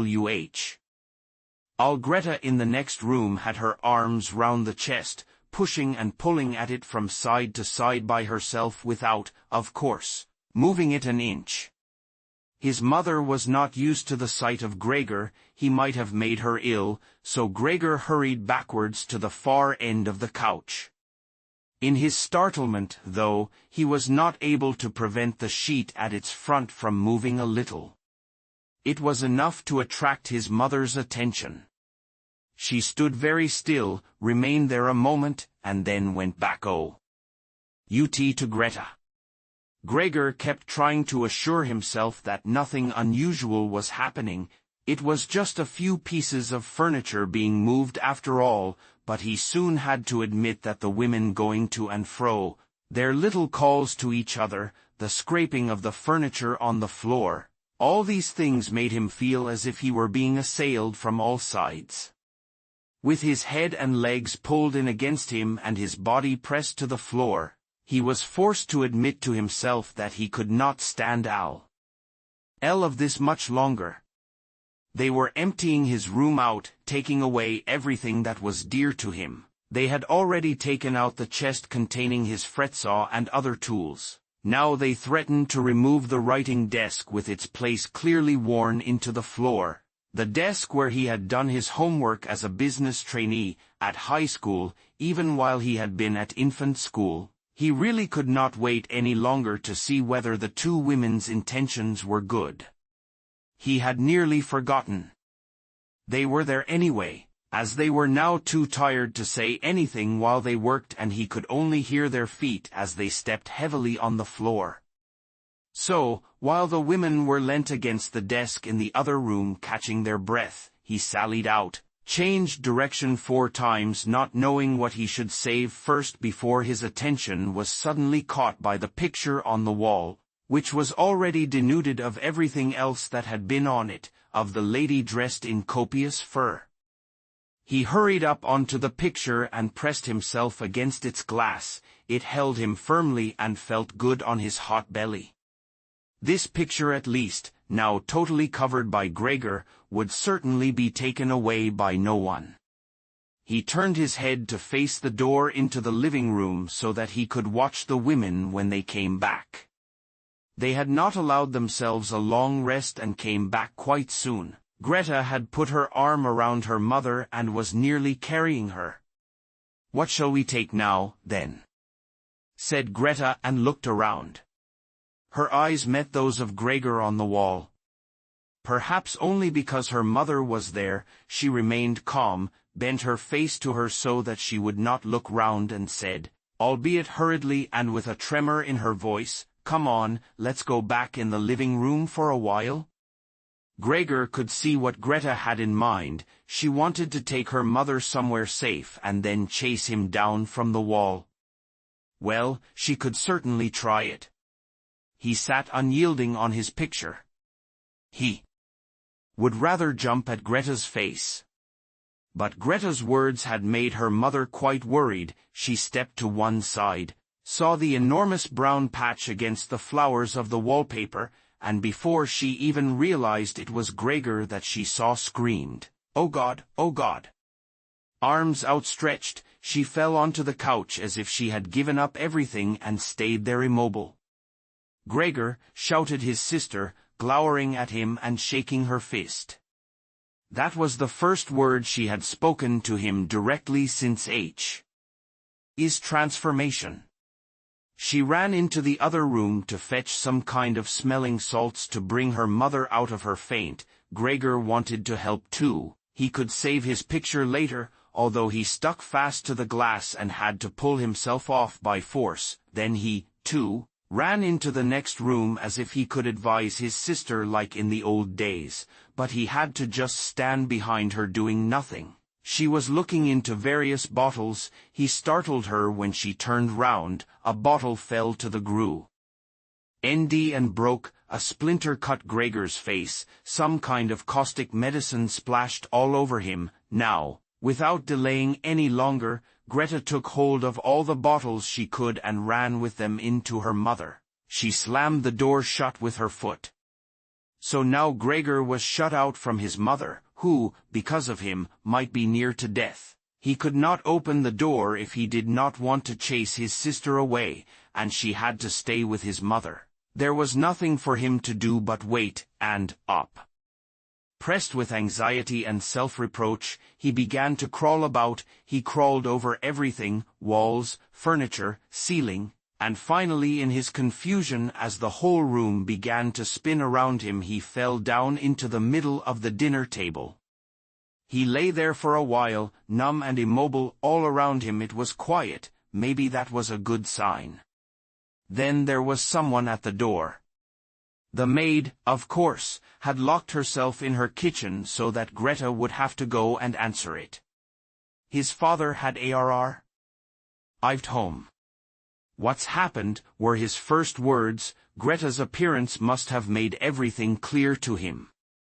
She answered him with subdued voice, and openly pressed her face into his chest. "Mother's fainted, but she's better now." Gregor got out. "Just as I expected," said his father, "just as I always said, but you women wouldn't listen, would you?" It was clear to Gregor that Greta had not said enough and that his father took it to mean that something bad had happened, that he was responsible for some act of violence. That meant Gregor would now have to try to calm his father, as he did not have the time to explain things to him even if that had been possible. So he fled to the door of his room and pressed himself against it so that his father, when he came in from the hall, could see straight away that Gregor had the best intentions and would go back into his room without delay, that it would not be necessary to drive him back but that they had only to open the door and he would disappear. His father, though, was not in the mood to notice subtleties like that. "Ah!" he shouted as he came in, sounding as if he were both angry and glad at the same time. Gregor drew his head back from the door and lifted it towards his father. He really had not imagined his father the way he stood there now. Of late, with his new habit of crawling about, he had neglected to pay attention to what was going on the rest of the flat the way he had done before. He really ought to have expected things to have changed, but still, was that really his father? The same tired man as used to be laying there entombed in his bed when Gregor came back from his business trips, who would receive him sitting in the armchair in his nightgown when he came back in the evenings, who was hardly even able to stand up but, as a sign of his pleasure, would just raise his arms, and who, on the couple of times a year when they went for a walk together on a Sunday or public holiday, wrapped up tightly in his overcoat between Gregor and his mother, would always labor his way forward a little more slowly than them, who were already walking slowly for his sake, who would place his stick down carefully and, if he wanted to say something, would invariably stop and gather his companions around him. He was standing up straight enough now, dressed in a smart blue uniform with gold buttons, the sort worn by the employees at the banking institute, above the high, stiff collar of the coat. His strong double chin emerged under the bushy eyebrows, his piercing, dark eyes looked out fresh and alert, his normally unkempt white hair was combed down painfully close to his scalp. He took his cap, with its gold monogram from, probably, some bank, and threw it in an arc right across the room onto the sofa, put his hands in his trouser pockets, pushing back the bottom of his long uniform coat, and, with look of determination, walked towards Gregor. He probably did not even know himself what he had in mind, but nonetheless lifted his feet unusually high. Gregor was amazed at the enormous size of the soles of his boots, but wasted no time with that. He knew full well, right from the first day of his new life, that his father thought it necessary to always be extremely strict with him. And so he ran up to his father, stopped when his father stopped, scurried forwards again when he moved, even slightly. In this way they went round the room several times without anything decisive happening, without even giving the impression of a chase, as everything went so slowly. Gregor remained all this time on the floor, largely because he feared his father might see it as especially provoking if he fled onto the wall or ceiling. Whatever he did, Gregor had to admit that he certainly would not be able to keep up this running about for long, as for each step his father took he had to carry out countless movements. He became noticeably short of breath. Even in his earlier life his lungs had not been very reliable. Now, as he lurched about in his efforts to muster all the strength he could for running, he could hardly keep his eyes open. His thoughts became too slow for him to think of any other way of saving himself than running. He almost forgot that the walls were there for him to use, although, here, they were concealed behind carefully carved furniture full of notches and protrusions. Then, right beside him, lightly tossed, something flew down and rolled in front of him. It was an apple, then. Another one immediately flew at him. Gregor froze in shock. There was no longer any point in running, as his father had decided to bombard him. He had filled his pockets with fruit from the bowl on the sideboard and now, without even taking the time for careful aim, threw one apple after another. These little, red apples rolled about on the floor, knocking into each other as if they had electric motors. An apple thrown without much force glanced against Gregor's back and slid off without doing a New York harm. Another one, however, immediately following it, hit squarely and lodged in his back. Gregor wanted to drag himself away, as if he could remove the incredible pain by changing his position. But he felt as if nailed to the spot and spread himself out, all his senses in confusion. The last thing he saw was the door of his room being pulled open. His sister was screaming. His mother ran out in front of her in her blouse, as his sister had taken off some of her clothes after he had fainted. To make it easier for her to breathe, she ran to his father, her skirts unfastened and sliding one after another to the ground. Stumbling over the skirts, she pushed herself to his father, her arms around him, uniting herself with him totally. Now Gregor lost his ability to see anything, her hands behind his father's head begging him to spare Gregor's life. Chapter 3. No one dared to remove the apple lodged in Gregor's flesh, so it remained there as a visible reminder of his injury. He had suffered it there for more than a month, and his condition seemed serious enough to remind even his father that Gregor, despite his current sad and revolting form, was a family member who could not be treated as an enemy. On the contrary, as a family there was a duty to swallow any revulsion for him and to be patient, just to be patient. Because of his injuries, Gregor had lost much of his mobility, probably permanently. He had been reduced to the condition of an ancient invalid, and it took him long minutes to crawl across his room. Crawling over the ceiling was out of the question. But this deterioration in his condition was fully, in his opinion, made up for by the door to the living room being left open every evening.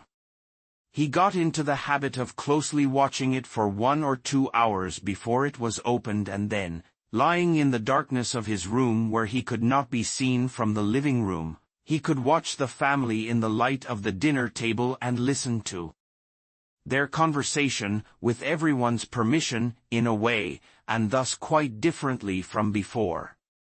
They no longer held the lively conversations of earlier times, of course, the ones that Gregor always thought about with longing when he was tired and getting into the damp bed in some small hotel room. All of them were usually very quiet nowadays. Soon after dinner, his father would go to sleep in his chair. His mother and sister would urge each other to be quiet. His mother, bent deeply under the lamp, would sew fancy underwear for a fashion shop. his sister, who had taken a sales job, learned shorthand and French in the evenings so that she might be able to get a better position later on. Sometimes his father would wake up and say to Gregor's mother, "You're doing so much sewing again today." As if he did not know that he had been dozing, and then he would go back to sleep again while mother and sister would exchange a tired grin.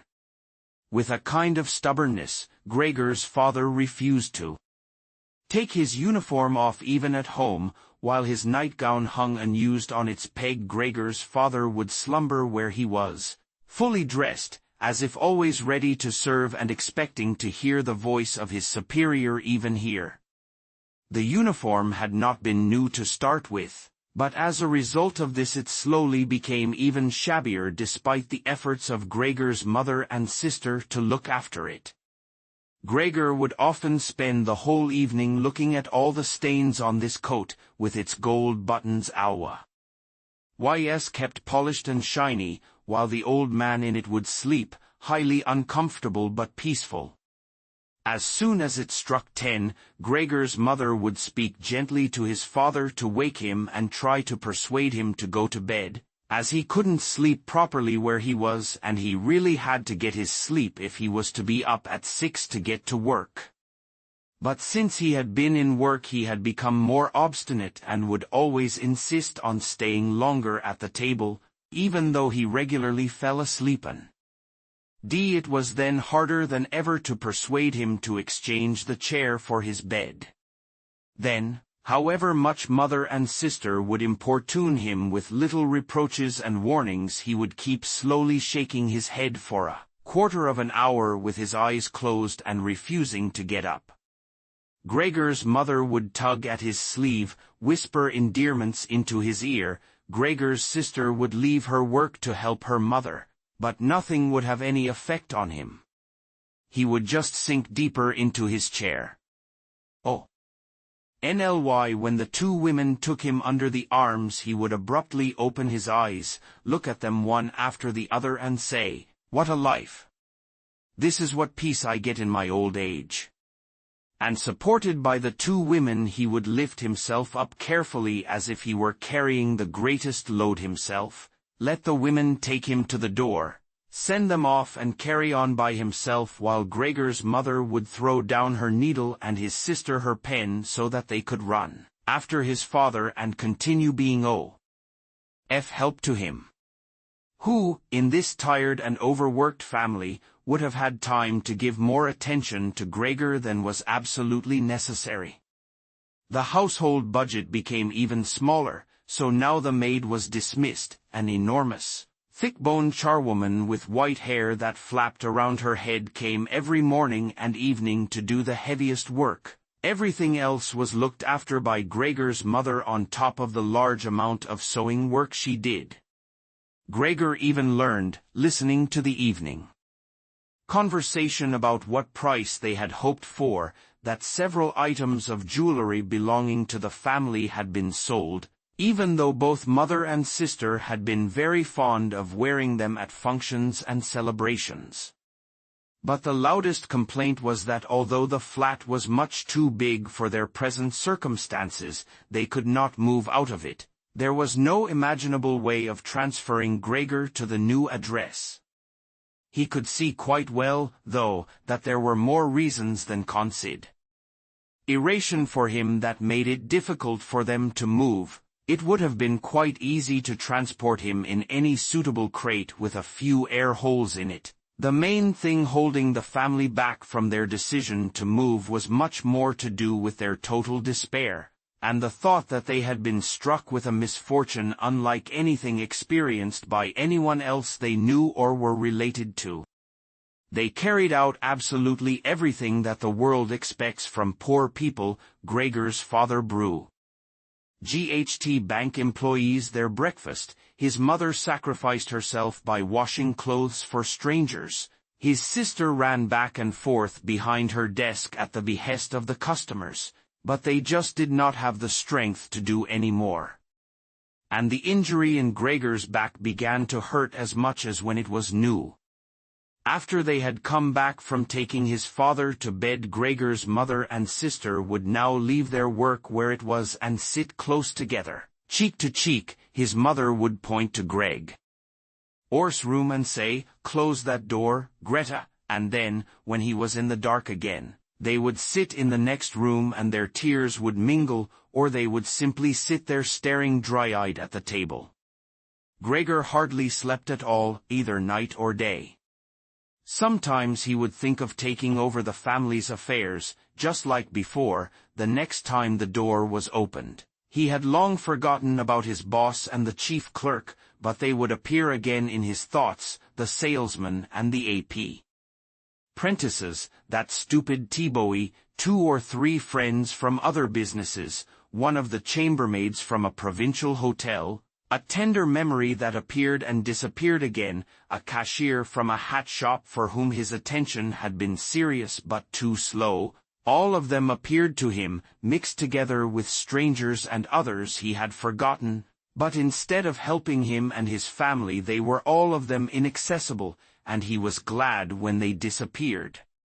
Other times he was not at all in the mood to look after his family. He was filled with simple rage about the lack of attention he was shown, and although he could think of nothing he would have wanted, he made plans of how he could get into the pantry where he could take all the things he was entitled to, even if he was not hungry. Gregor's sister no longer thought about how she could please him but would hurriedly push some food or other into his room with her foot, before she rushed out to work in the morning and at midday, and in the evening she would sweep it away again with the broom, indifferent as to whether it had been eaten or, more often than not, had been left totally untouched. She still cleared up the room in the evening, but now she could not have been any quicker about it. Smears of dirt were left on the walls, here and there were little balls of dust and filth. At first, Gregor went into one of the worst of these places when his sister arrived as a reproach to her, but he could have stayed there for weeks without his sister doing anything about it. She could see the dirt as well as he could, but she had simply decided to leave him to it. At the same time she became touchy in a way that was quite new for her and which everyone in the family understood. Cleaning up Gregor's room was for her and her alone. Gregor's mother did once thoroughly clean his room, and needed to use several bucketfuls of water to do it, although that much dampness also made Gregor ill and he lay flat on the couch, bitter and immobile. But his mother was to be punished still more for what she had done, as hardly had his sister arrived home in the evening than she noticed the change in Gregor's room and, highly aggrieved, ran back into the living room where, despite her mother's raised and imploring hands, she broke into convulsive tears. Her father, of course, was startled out of his chair and the 2 parents looked on astonished and helpless. Then they, too, became agitated. Gregor's father, standing to the right of his mother, accused her of not leaving the cleaning of Gregor's room to his sister, from her left. Gregor's sister screamed at her that she was never to clean Gregor's room again, while his mother tried to draw his father, who was beside himself with anger, into the bedroom. His sister, quaking with tears, thumped on the table with her small fists, and Gregor hissed in anger that no one had even thought of closing the door to save him the sight of this and all its noise. Gregor's sister was exhausted from going out to work, and looking after Gregor as she had done before was even more work for her, but even so his mother ought certainly not to have taken her place. Gregor, on the other hand, ought not to be neglected. Now, though, the charwoman was here. This elderly widow, with a robust bone structure that made her able to withstand the hardest of things in her long life, wasn't really repelled by Gregor. Just by chance one day, rather than any real curiosity, she opened the door to Gregor's room and found herself face to face with him. He was taken totally by surprise. No one was chasing him, but he began to rush to and fro while she just stood there in amazement with her hands crossed in front of her. From then on she never failed to open the door slightly every evening and morning and look briefly in on him. At first she would call to him as she did so with words that she probably considered friendly, such as, "Come on then, you old dung beetle," or "Look at the old dung beetle. There." Gregor never responded to being spoken to in that way, but just remained where he was without moving as if the door had never even been opened. If only they had told this charwoman to clean up his room every day instead of letting her disturb him for no reason whenever she felt like it. One day, early in the morning while a heavy rain struck the window panes, perhaps indicating that spring was coming, she began to speak to him in that way once again. Gregor was so resentful of it that he started to move toward her. He was slow and infirm, but it was like a kind of attack. Instead of being afraid, the charwoman just lifted up one of the chairs from near the door and stood there with her mouth open, clearly intending not to close her mouth until the chair in her hand had been slammed down into Gregor's back. "Aren't you coming any closer, then?" she asked when Gregor turned round again, and she calmly put the chair back in the corner. Gregor had almost entirely stopped eating. Only if he happened to find himself next to the food that had been prepared for him he might take some of it into his mouth to play with it, leave it there a few hours and then, more often than not, spit it out again. At first he thought it was distress at the state of his room that stopped him eating, but he had soon got used to the changes made there. They had got into the habit of putting things into this room that they had no room for anywhere else, and there were now many such things as of the rooms in the flat had been rented out to 3 gentlemen. These earnest gentlemen, all 3 of them had full beards, as Gregor learned peering through the crack in the door one day, were painfully insistent on things being tidy. This meant not only in their own room but, since they had taken a room in this establishment, in the entire flat and especially in the kitchen. Unnecessary clutter was something they could not tolerate, especially if it was dirty. They had moreover brought most of their own furnishings and equipment with them. For this reason, many things had become superfluous which, although they could not be sold, the family did not wish to discard. All these things found their way into Gregor's room. The dustbins from the kitchen found their way in there too. The charwoman was always in a hurry, and anything she couldn't use for the time being she would just chuck in there. He, fortunately, would usually see no more than the object and the hand that held it. The man most likely meant to fetch the things back out again when she had time and the opportunity, or to throw everything out in one go, but what actually happened was that they were left where they landed when they had first been thrown unless Gregor made his way through the junk and moved it somewhere else. At first he moved it because, with no other room free where he could crawl about, he was forced to, but later on he came to enjoy it, although moving about in that way left him sad and tired to death, and he would remain immobile for hours afterwards. The gentleman who rented the room would sometimes take their evening meal at home in the living room that was used by everyone, and so the door to this room was often kept closed in the evening. But Gregor found it easy to give up having the door open. He had, after all, often failed to make use of it when it was open and, without the family having noticed it, lain in his room in its darkest corner. One time, though, the charwoman left the door to the living room slightly open, and it remained open when the gentleman who rented the room came in the evening and the light was put on. They sat up at the table where, formerly, Gregor had taken his meals with his father and mother. They unfolded the serviettes and picked up their knives and forks. Gregor's mother immediately appeared in the doorway with a dish of meat, and soon behind her came his sister with a dish piled high with potatoes. The food was steaming, and filled the room with its smell. The gentlemen bent over the dishes set in front of them as if they wanted to test the food before eating it, and the gentleman in the middle, who seemed to count as an authority for the other two, did indeed cut off a piece of meat while it was still in its dish, clearly wishing to establish whether it was sufficiently cooked or whether it should be sent back to the kitchen. It was to his satisfaction, and Gregor's mother and sister, who had been looking on anxiously, began to breathe again and smiled. The family themselves ate in the kitchen.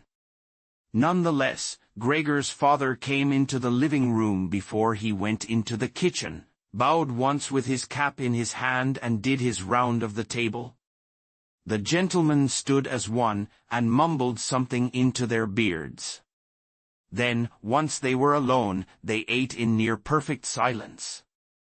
It seemed remarkable to Gregor that above all the various noises of eating their chewing teeth could still be heard, as if they had wanted to show Gregor that you need teeth in order to eat, and it was not possible to perform anything with jaws that are toothless however nice they might be. "I'd like to eat something," said Gregor anxiously, "but not anything like they're eating. They do feed themselves. And here I am, dying." Throughout all this time, Gregor could not remember having heard the violin being played, but this evening it began to be heard from the kitchen. The three gentlemen had already finished their meal, the one in the middle had produced a newspaper, given a page to each of the others, and now they leant back in their chairs reading them and smoking.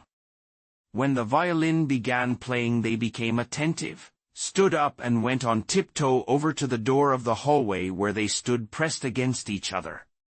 Someone must have heard them in the kitchen, as Gregor's father called out, "Is the playing perhaps unpleasant for the gentleman? We can stop it straight away." "On the contrary," said the middle gentleman, "would the young lady not like to come in and play for us here in the room, where it is, after all, much more cozy and comfortable?"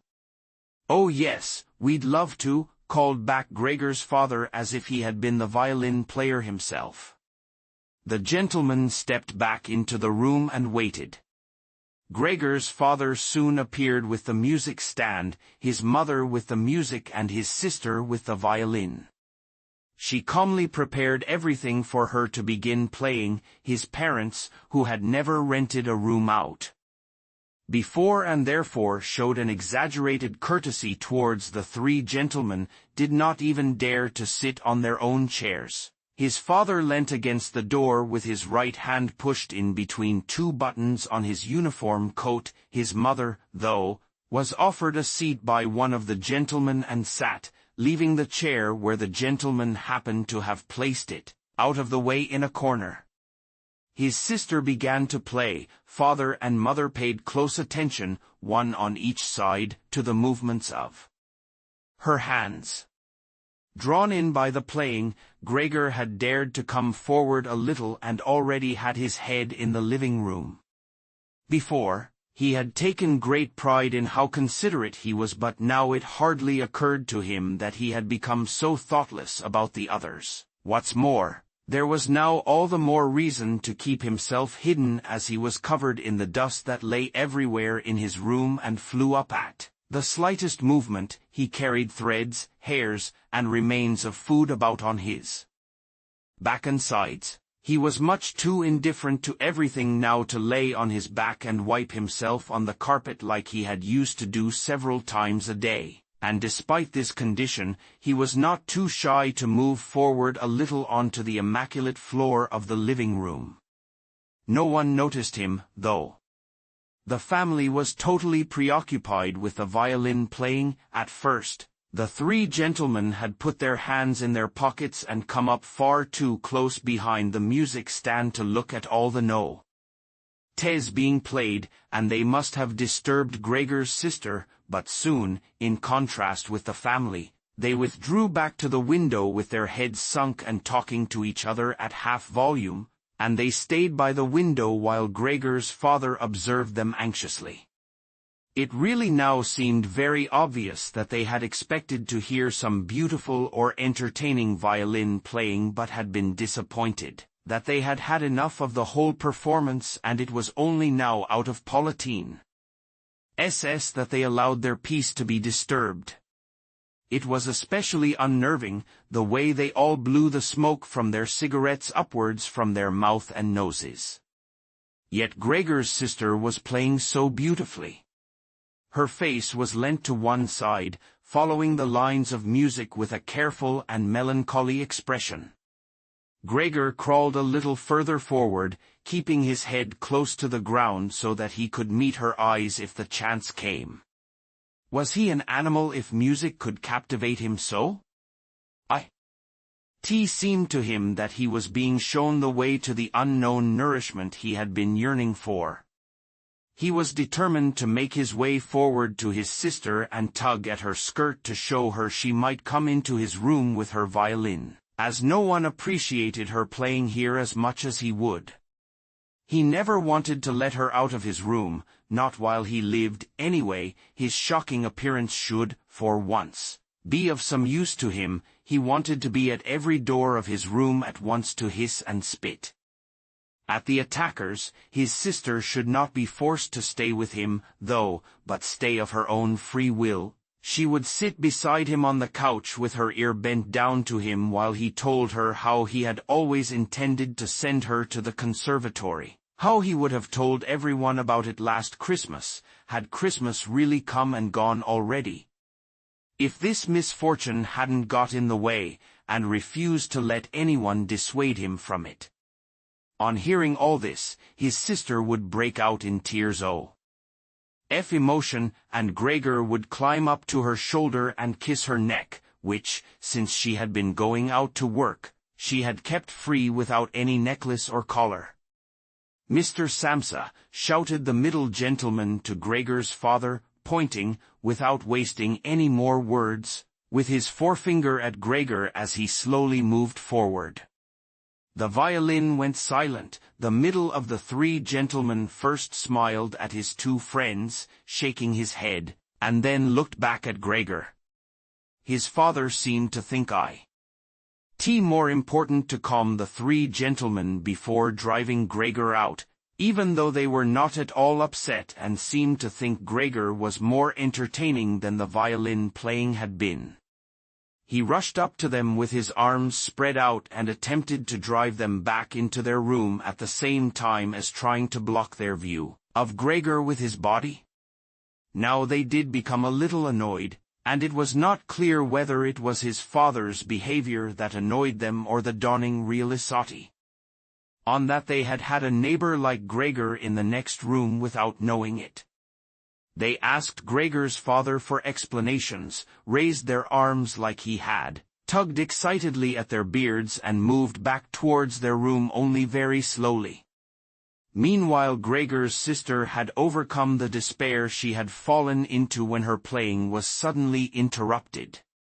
She had let her hands drop and let violin and bow hang limply for a while but continued to look at the music as if still playing, but then she suddenly pulled herself together, lay the instrument on her mother's lap who still sat laboriously struggling for breath where she was, and ran into the next room which, under pressure from her father, the three gentlemen were more quickly moving toward.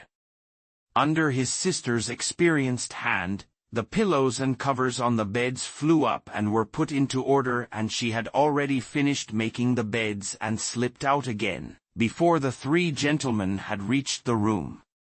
Gregor's father seemed so obsessed with what he was doing that he forgot all the respect he owed to his tenants. He urged them and pressed them until, when he was already at the door of the room, the middle of the three gentlemen shouted like thunder and stamped his foot and thereby brought Gregor's father to a halt. "I declare here and now," he said, raising his hand and glancing at Gregor's mother and sister to gain their attention too, That with regard to the repugnant conditions that prevail in this flat and with T. His family, here he looked briefly but decisively at the floor, I give immediate notice on my room. For the days that I have been living here I will, of course, pay nothing at all. On the contrary, I will consider whether to proceed with some kind of action for damages from you, and believe me it would be very easy to set out the grounds for such an action. He was silent and looked straight ahead as if waiting for something. And indeed, his two friends joined in with the words, and we also give immediate notice. With that, he took hold of the door handle and slammed the door. Gregor's father staggered back to his seat, feeling his way with his hands, and fell into it. It looked as if he was stretching himself out for his usual evening nap, but from the uncontrolled way his head kept nodding it could be seen that he was not sleeping at all. Throughout all this, Gregor had lain still where the three gentlemen had first seen him. His disappointment at the failure of his plan, and perhaps also because he was weak from hunger, made it impossible for him to move. He was sure that everyone would turn on him any moment, and he waited. He was not even startled out of this state when the violin on his mother's lap fell from her trembling fingers and landed loudly on the floor. "Father, mother," said his sister, hitting the table with her hand as introduction, "we can't carry on like this. Maybe you can't see it, but I can. I don't want to call this monster my brother. All I can say is, we have to try and get rid of it. We've done all that's humanly possible to look after it and be patient. I don't think anyone could accuse us of doing anything wrong."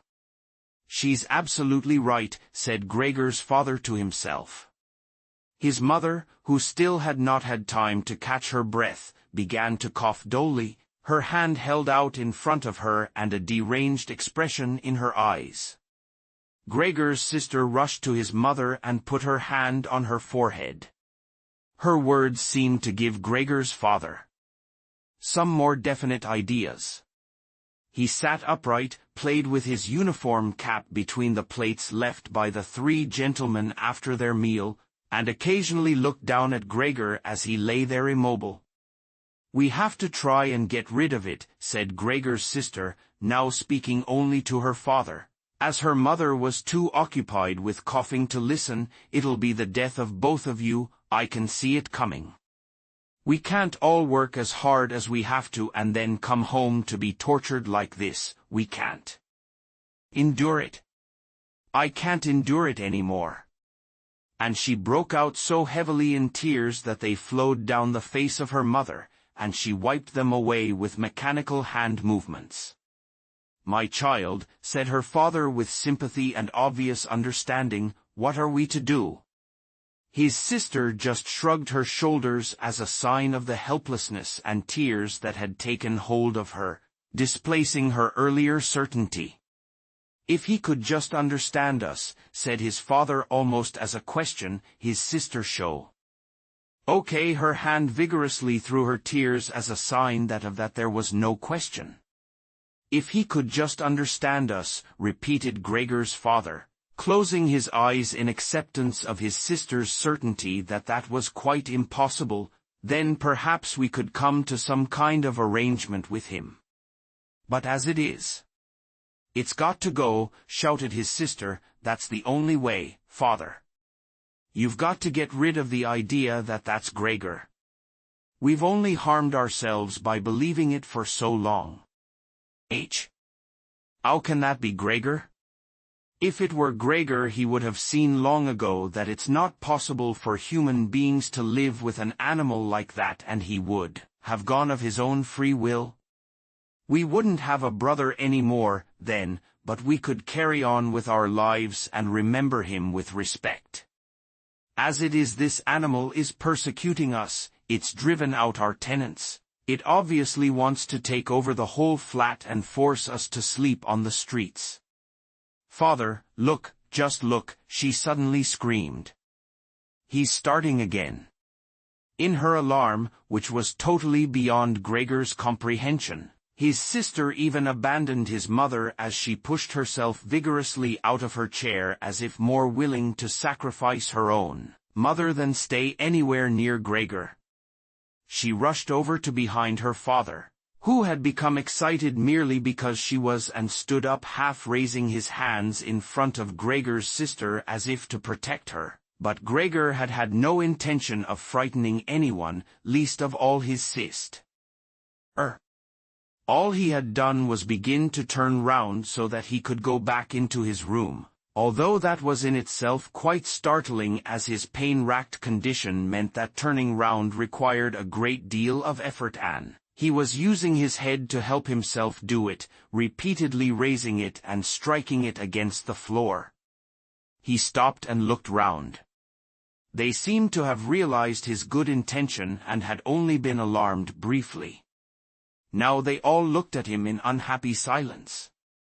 His mother lay in our chair with her legs stretched out and pressed against each other, her eyes nearly closed with exhaustion. His sister sat next to his father with her arms around his neck. Maybe now they'll let me turn round, thought Gregor, and went back to work. He could not help panting loudly with the effort and had sometimes to stop and take a rest. No one was making him rush anymore, everything was left up to him. As soon as he had finally finished turning round, he began to move straight ahead. He was amazed at the great distance that separated him from his room, and could not understand how he had covered that distance in his weak state a little while before and almost without noticing it. He concentrated on crawling as fast as he could and hardly noticed that there was not a word, not any cry, from his family to distract him. He did not turn his head until he had reached the doorway. He did not turn it all the way round as he felt his neck becoming stiff, but it was none the less enough to see that nothing behind him had changed, only his sister had stood up. With his last glance he saw that his mother had now fallen completely asleep. He was hardly inside his room before the door was hurriedly shut, bolted and locked. The sudden noise behind Gregor so startled him that his little legs collapsed under him. It was his sister who had been in so much of a rush. She had been standing there waiting and sprung forward lightly. Gregor had not heard her coming at all, and as she turned the key in the lock she said loudly to her parents, "At last." What now, then? Gregor asked himself as he looked round in the darkness. He soon made the discovery that he could no longer move at all. This was no surprise to him. It seemed rather that being able to actually move around on those spindly little legs until then was unnatural. He also felt relatively comfortable. It is true that his entire body was aching, but the pain seemed to be slowly getting weaker and would finally disappear altogether. He could already hardly feel the decayed apple in his back or the inflamed area around it, which was entirely covered in white dust. He thought back of his family with emotion and love. If it was possible, he felt that he must go away even more strongly than his sister. He remained in this state of empty and peaceful rumination until he heard the clock tower strike 3 in the morning. He watched as it slowly began to get light everywhere outside the window too. Then, without his willing it, his head sank down completely, and his last breath flowed weakly from his nostrils. When the cleaner came in early in the morning, they'd often asked her not to keep slamming the doors, but with her strength and in her hurry she still did, so that everyone in the flat knew when she'd arrived, and from then on it was impossible to sleep in peace. She made her usual brief look in on Gregor and at first found nothing special. She thought he was laying there so still on purpose, ing the martyr, she attributed all possible understanding to him. She happened to be holding the long broom in her hand, so she tried to tickle Gregor with it from the doorway. When she had no success with that, she tried to make a nuisance of herself and poked at him a little, and only when she found she could shove him across the floor with no resistance at all did she start to pay attention. She soon realized what had really happened, opened her eyes wide, whistled to herself, but did not was.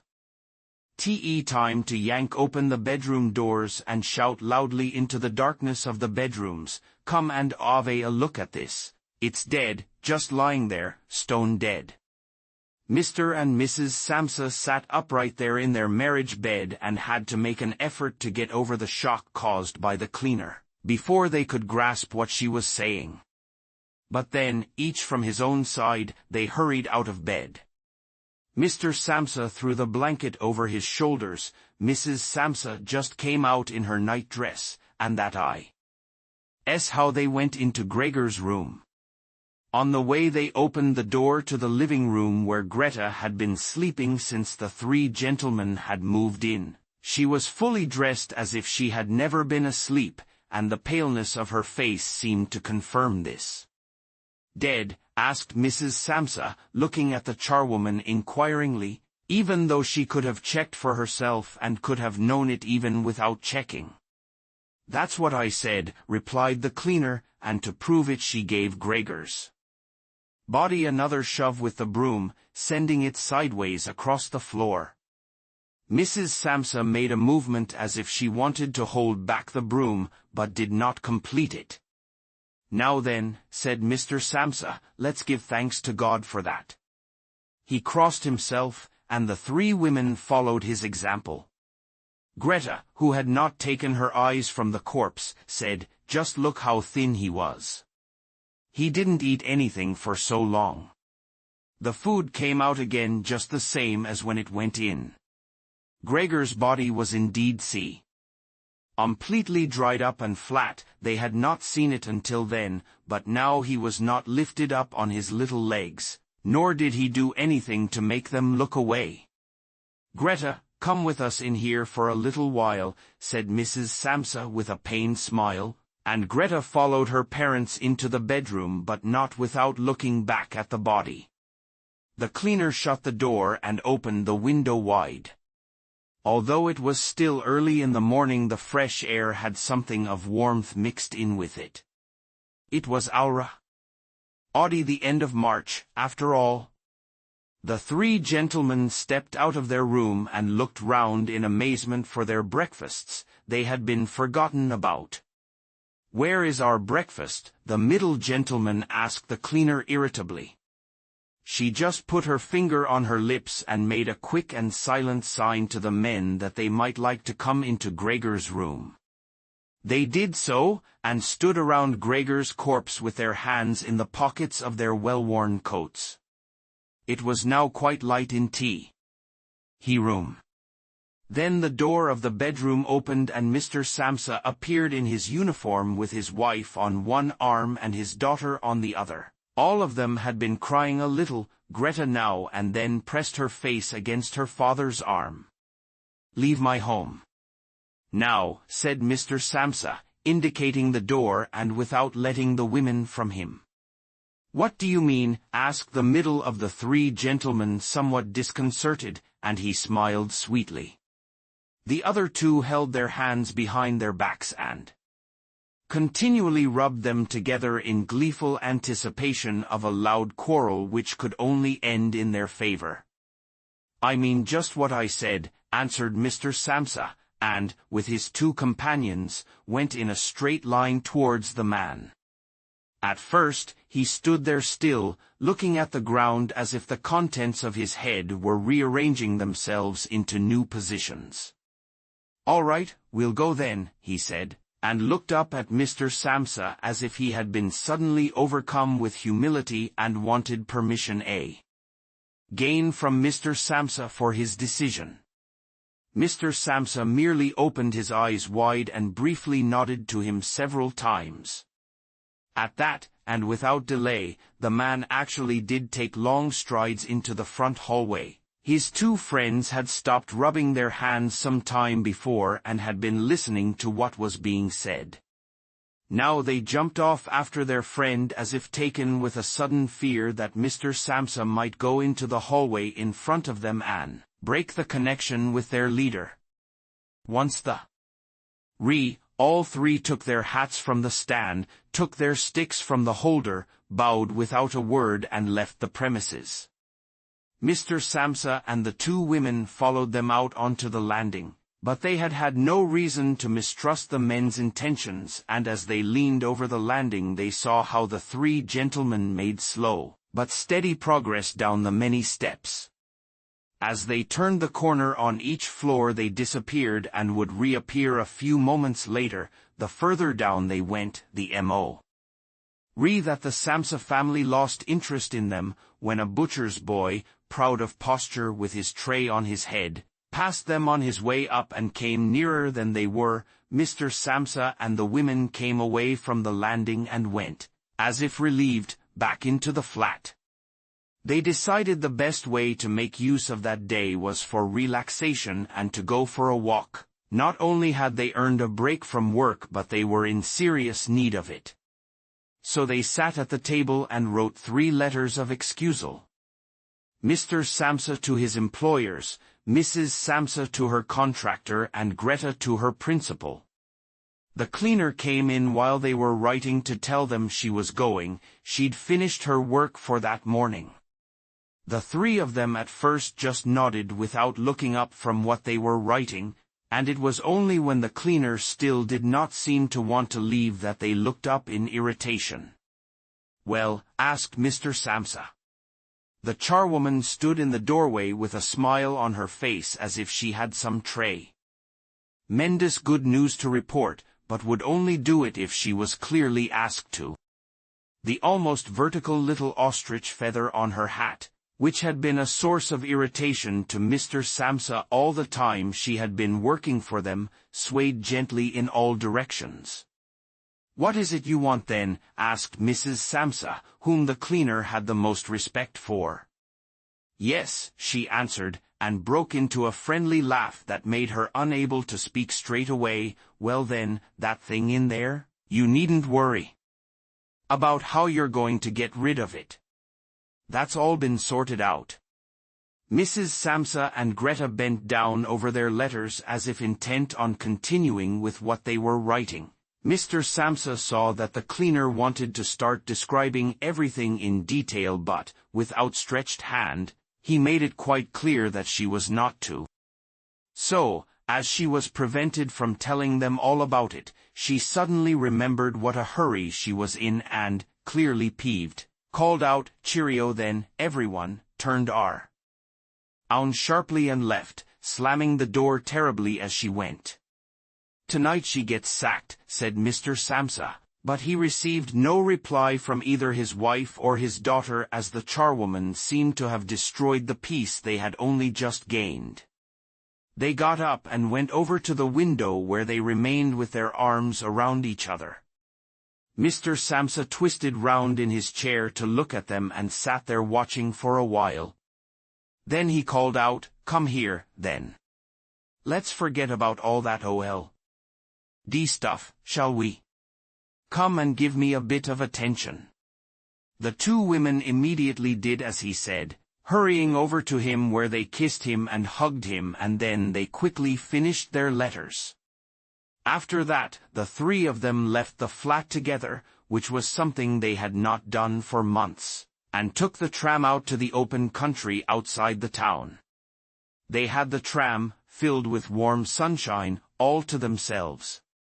Leant back comfortably on their seats, they discussed their prospects and found that on closer examination they were not at all bad. Until then they had never asked each other about their work, but all 3 had jobs which were very good and held particularly good promise for the future. The greatest improvement for the time being, of course, would be achieved quite easily by moving house. What they needed now was a flat that was smaller and cheaper than the current one which had been chosen by Gregor, one that was in a better location and, most of all, more practical. All the time, Greta was becoming livelier. With all the worry they had been having of late, her cheeks had become pale, but, while they were talking, Mr. and Mrs. Samsa were struck, almost simultaneously, with the thought of how their daughter was blossoming into a well-built and beautiful young lady. They became quieter. Just from each other's glance, and almost without knowing it, they agreed that it would soon be time to find a good man for her. And, as if in confirmation of their new AMS and good intentions, as soon as they reached their destination, Greta was the first to get up and stretch out her young body.